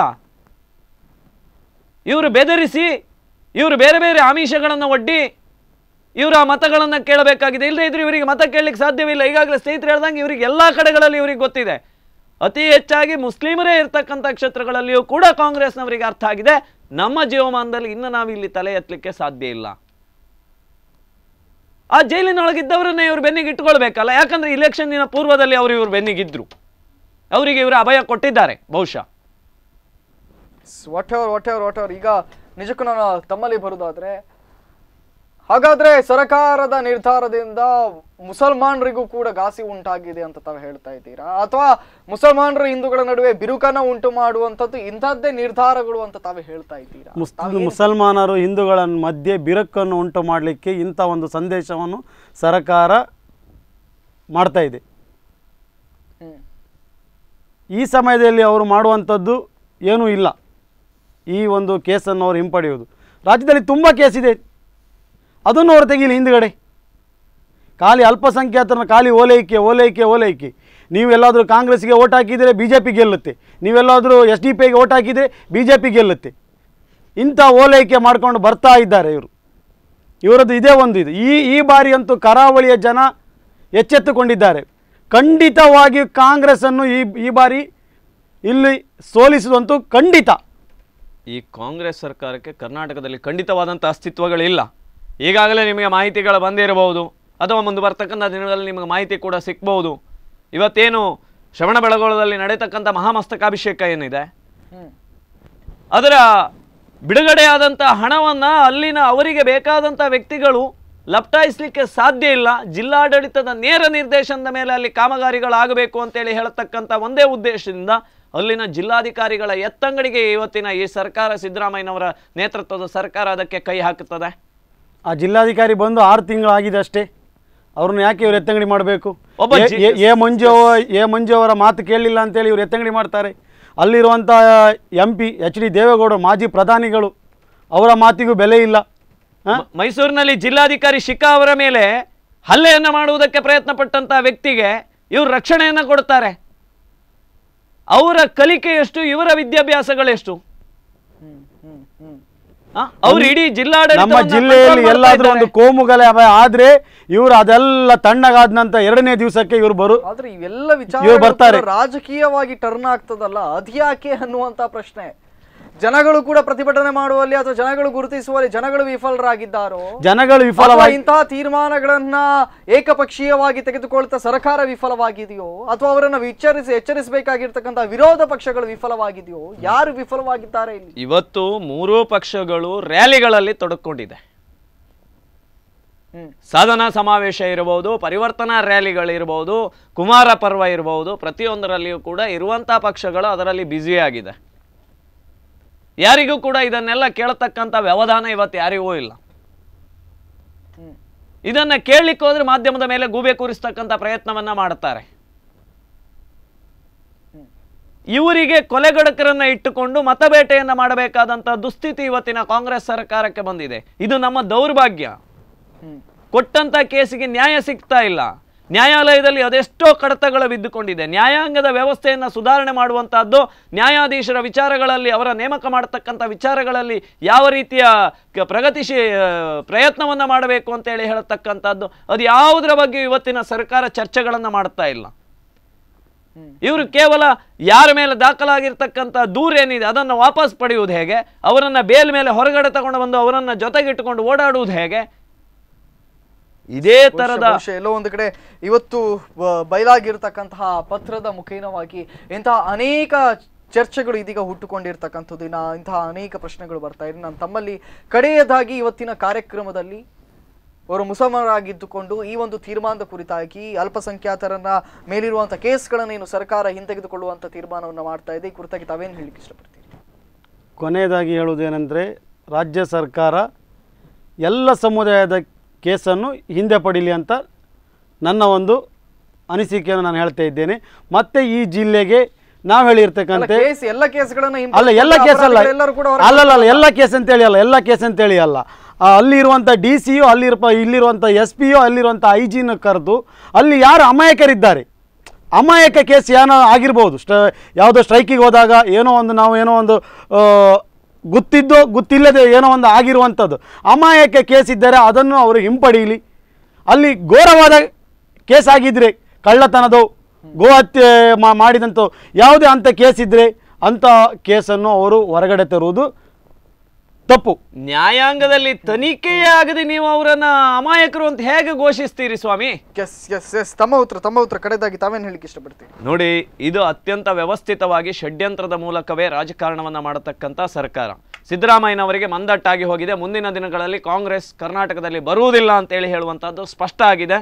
ಈಗಾಗಲೇ ಇವರು ಮಾಡಿರ್ತಕ್ಕಂಥ ಪಾಪಕರ್ಮಗಳೇನಿದೆ, ಇವರ ಸರ್ಕಾರ ಅಧಿಕಾರಕ್ಕೆ ಬಂದ ನಂತರ ಇವರು ಯಾರ್ಯಾರ ಕೊಲೆಗಳನ್ನು ಮಾಡಿಸಿದ್ದಾರೆ, ಯಾರ್ಯಾರ ಮೇಲೆ ಇವರು ಹಲ್ಲೆಗಳನ್ನು ಮಾಡಿಸಿದ್ದಾರೆ ಹಿಂದೂ ಧರ್ಮದ ಮೇಲೆ, ಅವರೆಲ್ಲವರಿಗೆ ಇವರು ಮಾತನಾಡಿಕೊಂಡು ಮಾಡಿಸಿರ್ಬೋದು ಅಂತ ಅನ್ನಿಸ್ತಾ ಇದೆ. ಈ ಪ್ರಕರಣಗಳನ್ನು ನೋಡಿದಾಗ ಸ್ಪಷ್ಟವಾಗಿ ಕಾಂಗ್ರೆಸ್ ಸರ್ಕಾರ ಅಧಿಕಾರಕ್ಕೆ ಬಂದ ನಂತರ ಕರ್ನಾಟಕದಲ್ಲಿ ಯಾವೆಲ್ಲ ಹಿಂದೂಗಳ ಮೇಲೆ ಹತ್ಯೆ ಆಗಿದೆ, ಹಿಂದೂ ಸಂಘಟನೆಯ ನಾಯಕರ ಮೇಲೆ ಹತ್ಯೆಗಳಾಗಿದೆ, ಅವರೆಲ್ಲವರೆಗೂ ಕೂಡ ವ್ಯವಸ್ಥಿತವಾದಂಥ ರೀತಿಯಲ್ಲಿ ಇವರು ಮಾತನಾಡಿಕೊಂಡೇ ಮಾಡಿಸಿದಂಥ ರೀತಿಯಲ್ಲಿ ಈ ಪ್ರಕರಣ ಗೋಚರಕ್ಕೆ ಬರ್ತಾ ಇದೆ. ಹಾಗಾಗಿ ಅವರನ್ನು ಹೊರಗೆ ತರ್ತಕ್ಕಂಥ ಒಂದು ಜರೂರತ್ ಇವತ್ತಿನ ಈ ಸರ್ಕಾರಕ್ಕಿದೆ. ಅವರ ಋಣವನ್ನು ತೀರಿಸ್ತಾ ಇದ್ದಾರೆ ಇವತ್ತು ಸಿದ್ದರಾಮಯ್ಯನ ಸರ್ಕಾರ. ಹಾಗಾಗಿ ಇದರ ಬಗ್ಗೆ ತಕ್ಷಣವಾಗಿ ಕೇಂದ್ರದವರು ಇದರ ಬಗ್ಗೆ ಗಮನವನ್ನು ಹರಿಸಬೇಕು. ಯಾವ ಕಾರಣಕ್ಕೂ ಕೂಡ ಅವರು ಅಮಾಯಕರೇ ಆಗಿದ್ದಲ್ಲಿ, ಈಗಾಗಲೇ ಮಿತ್ರ ಹೇಳಿದಾಗೆ ಅಮಾಯಕರೇ ಆಗಿದ್ದಲ್ಲಿ ನ್ಯಾಯಾಂಗದ ತನಿಖೆಯ ನಂತರ ಅದು ಘೋಷಣೆ ಆಗುತ್ತದೆ. ನ್ಯಾಯಾಂಗದ ತನಿಖೆ ಆಗದೆ ಯಾರು ಕಳ್ಳ ಯಾರು ಸುಬಗ ಅಂತೇಳಿ ಹೇಳಿ ಯಾರಿಗೂ ಗೊತ್ತಾಗುವುದಿಲ್ಲ. ತನಿಖೆ ಅನ್ನುವಂಥದ್ದು ಆಗಲೇಬೇಕು. ಅಪರಾಧಿ ಅಂದ ನಂತರ ಆತ ಅಪರಾಧಿಯೋ ಆರೋಪಿಯೋ ಅಂತೇಳಿ ಹೇಳುವಂಥದ್ದು ನ್ಯಾಯಾಂಗದ ತನಿಖೆಯ ಮೇಲೆ ಆಧಾರ ಆಗಿರ್ತದೆ. ನ್ಯಾಯಾಂಗದ ತನಿಖೆ ಆಗಲಿ, ತನಿಖೆ ಆದ ನಂತರ ನಿರಪರಾಧಿ ಆದರೆ ಖಂಡಿತವಾಗಿ ಆತನಿಗೆ ಬಂಧನ ಮುಕ್ತ ಆಗುತ್ತದೆ, ಅಲ್ಲ ಆದರೆ ಖಂಡಿತವಾಗಿ ಶಿಕ್ಷೆ ಆಗ್ತದೆ. ಯಾಕೆ ಸರ್ಕಾರ ತರಾತುರಿಯಲ್ಲಿ ಇನ್ನು ಇರ್ತಕ್ಕಂಥ 3-4 ತಿಂಗಳಲ್ಲಿ ಯಾಕೆ ಇದನ್ನ ನಿರ್ಧಾರ ಕೈಗೊಳ್ತಾರೆ? ಸರ್ಕಾರ ನಿರ್ಧಾರವನ್ನು ತೆಗೆದುಕೊಳ್ಳುವ ಬದಲಿಗೆ ನ್ಯಾಯಾಂಗ ಮತ್ತು ಸುಸಜ್ಜಿತವಾಗಿರ್ತಕ್ಕಂಥ ವ್ಯವಸ್ಥೆ ಏನಿದೆ ಈ ಗಣರಾಜ್ಯದಲ್ಲಿ, ಆ ವ್ಯವಸ್ಥೆಯ ಮುಖೇನವಾಗಿ ತೀರ್ಮಾನವನ್ನು ತೆಗೆದುಕೊಂಡ್ರೆ ಉತ್ತಮ ಅಂತ ತಾವಿಬ್ಬರು ಹೇಳ್ತಾ ಇದ್ದೀರಿ. ಕಾರ್ಯಕ್ರಮಕ್ಕೆ ಆಗಮಿಸತಕ್ಕಾಗಿ ತಮಗಿಬ್ಬರು ಕೂಡ ಧನ್ಯವಾದಗಳು. ಒಟ್ಟಾರೆಯಾಗಿ ಸರ್ಕಾರ ಏನು ಒಂದು ತೀರ್ಮಾನವನ್ನು ಕೈಗೊಳ್ತಾ ಇದೆ ಅಥವಾ ಮುಂದಾಗ್ತಾ ಇದೆ ಬಹಳ ಚರ್ಚೆಗೆ ಗ್ರಾಸವಾಗಿದೆ. ಇಷ್ಟೆಲ್ಲ ಚರ್ಚೆಯ ನಡುವೆ ಇಂತಹ ತೀರ್ಮಾನಗಳು ಇಂತಹ ನಿರ್ಧಾರಗಳು ಬೇಕಾ ಅನ್ನುವಂತಹ ಪ್ರಶ್ನೆ. ಈಗಾಗಲೇ ಕೋಮುಗಲಭೆ ಅನ್ನುವಂಥದ್ದು ದೊಳ್ಳೂರಿ ಈಗಾಗಲೇ ಹೊತ್ತಿ ಉರಿದಿತ್ತು ಕರ್ನಾಟಕದಲ್ಲಿ, ಮತ್ತೊಮ್ಮೆ ಉರಿದೇ ಇರಲಿ. ಸೊ ನಿಜಕ್ಕೂ ಕೂಡ ತಪ್ಪು ಮಾಡಿ ಹೋದ ಆತನಿಗೆ ಗಿಲ್ಟಿ ಶುಡ್ ಬಿ ಪನಿಷ್ಡ್ ಅನ್ನುವಂತಹ ಧ್ಯೇಯದ ಮೇಲೆ ಇವತ್ತೇನು ನಮ್ಮ ನ್ಯಾಯಾಂಗ ಪದ್ಧತಿ ಇದೆ, ತಪ್ಪು ಮಾಡಿದವರಿಗೆ ಶಿಕ್ಷೆ ಆಗಲಿ ಅಥವಾ ಅಮಾಯಕರಾಗಿದ್ರೆ ಖಂಡಿತವಾಗಿ ಅವರಿಗೆ ಶಿಕ್ಷೆ ಬೇಡ. ಅದು ಕೇವಲ ಒಂದು ವರ್ಗಕ್ಕೆ ಮಾತ್ರ ಸೀಮಿತವಲ್ಲ, ಎಲ್ಲ ವರ್ಗದವರಿಗೂ ಕೂಡ ಅದೇ ಕಾನೂನು ಜಾರಿಯಲ್ಲಿ ಬರಲಿ ಅಂತ ಹೇಳ್ತಾ ಇವತ್ತಿನ ಕಾರ್ಯಕ್ರಮವನ್ನು ಮುಗಿಸ್ತಾ ಇದ್ದೇವೆ. ನಿರಂತರ ಸುದ್ದಿ ಮತ್ತು ಮನೋರಂಜನೆಗಾಗಿ ವೀಕ್ಷಿಸ್ತಾ ಇರಿ ಸ್ಪಂದನ.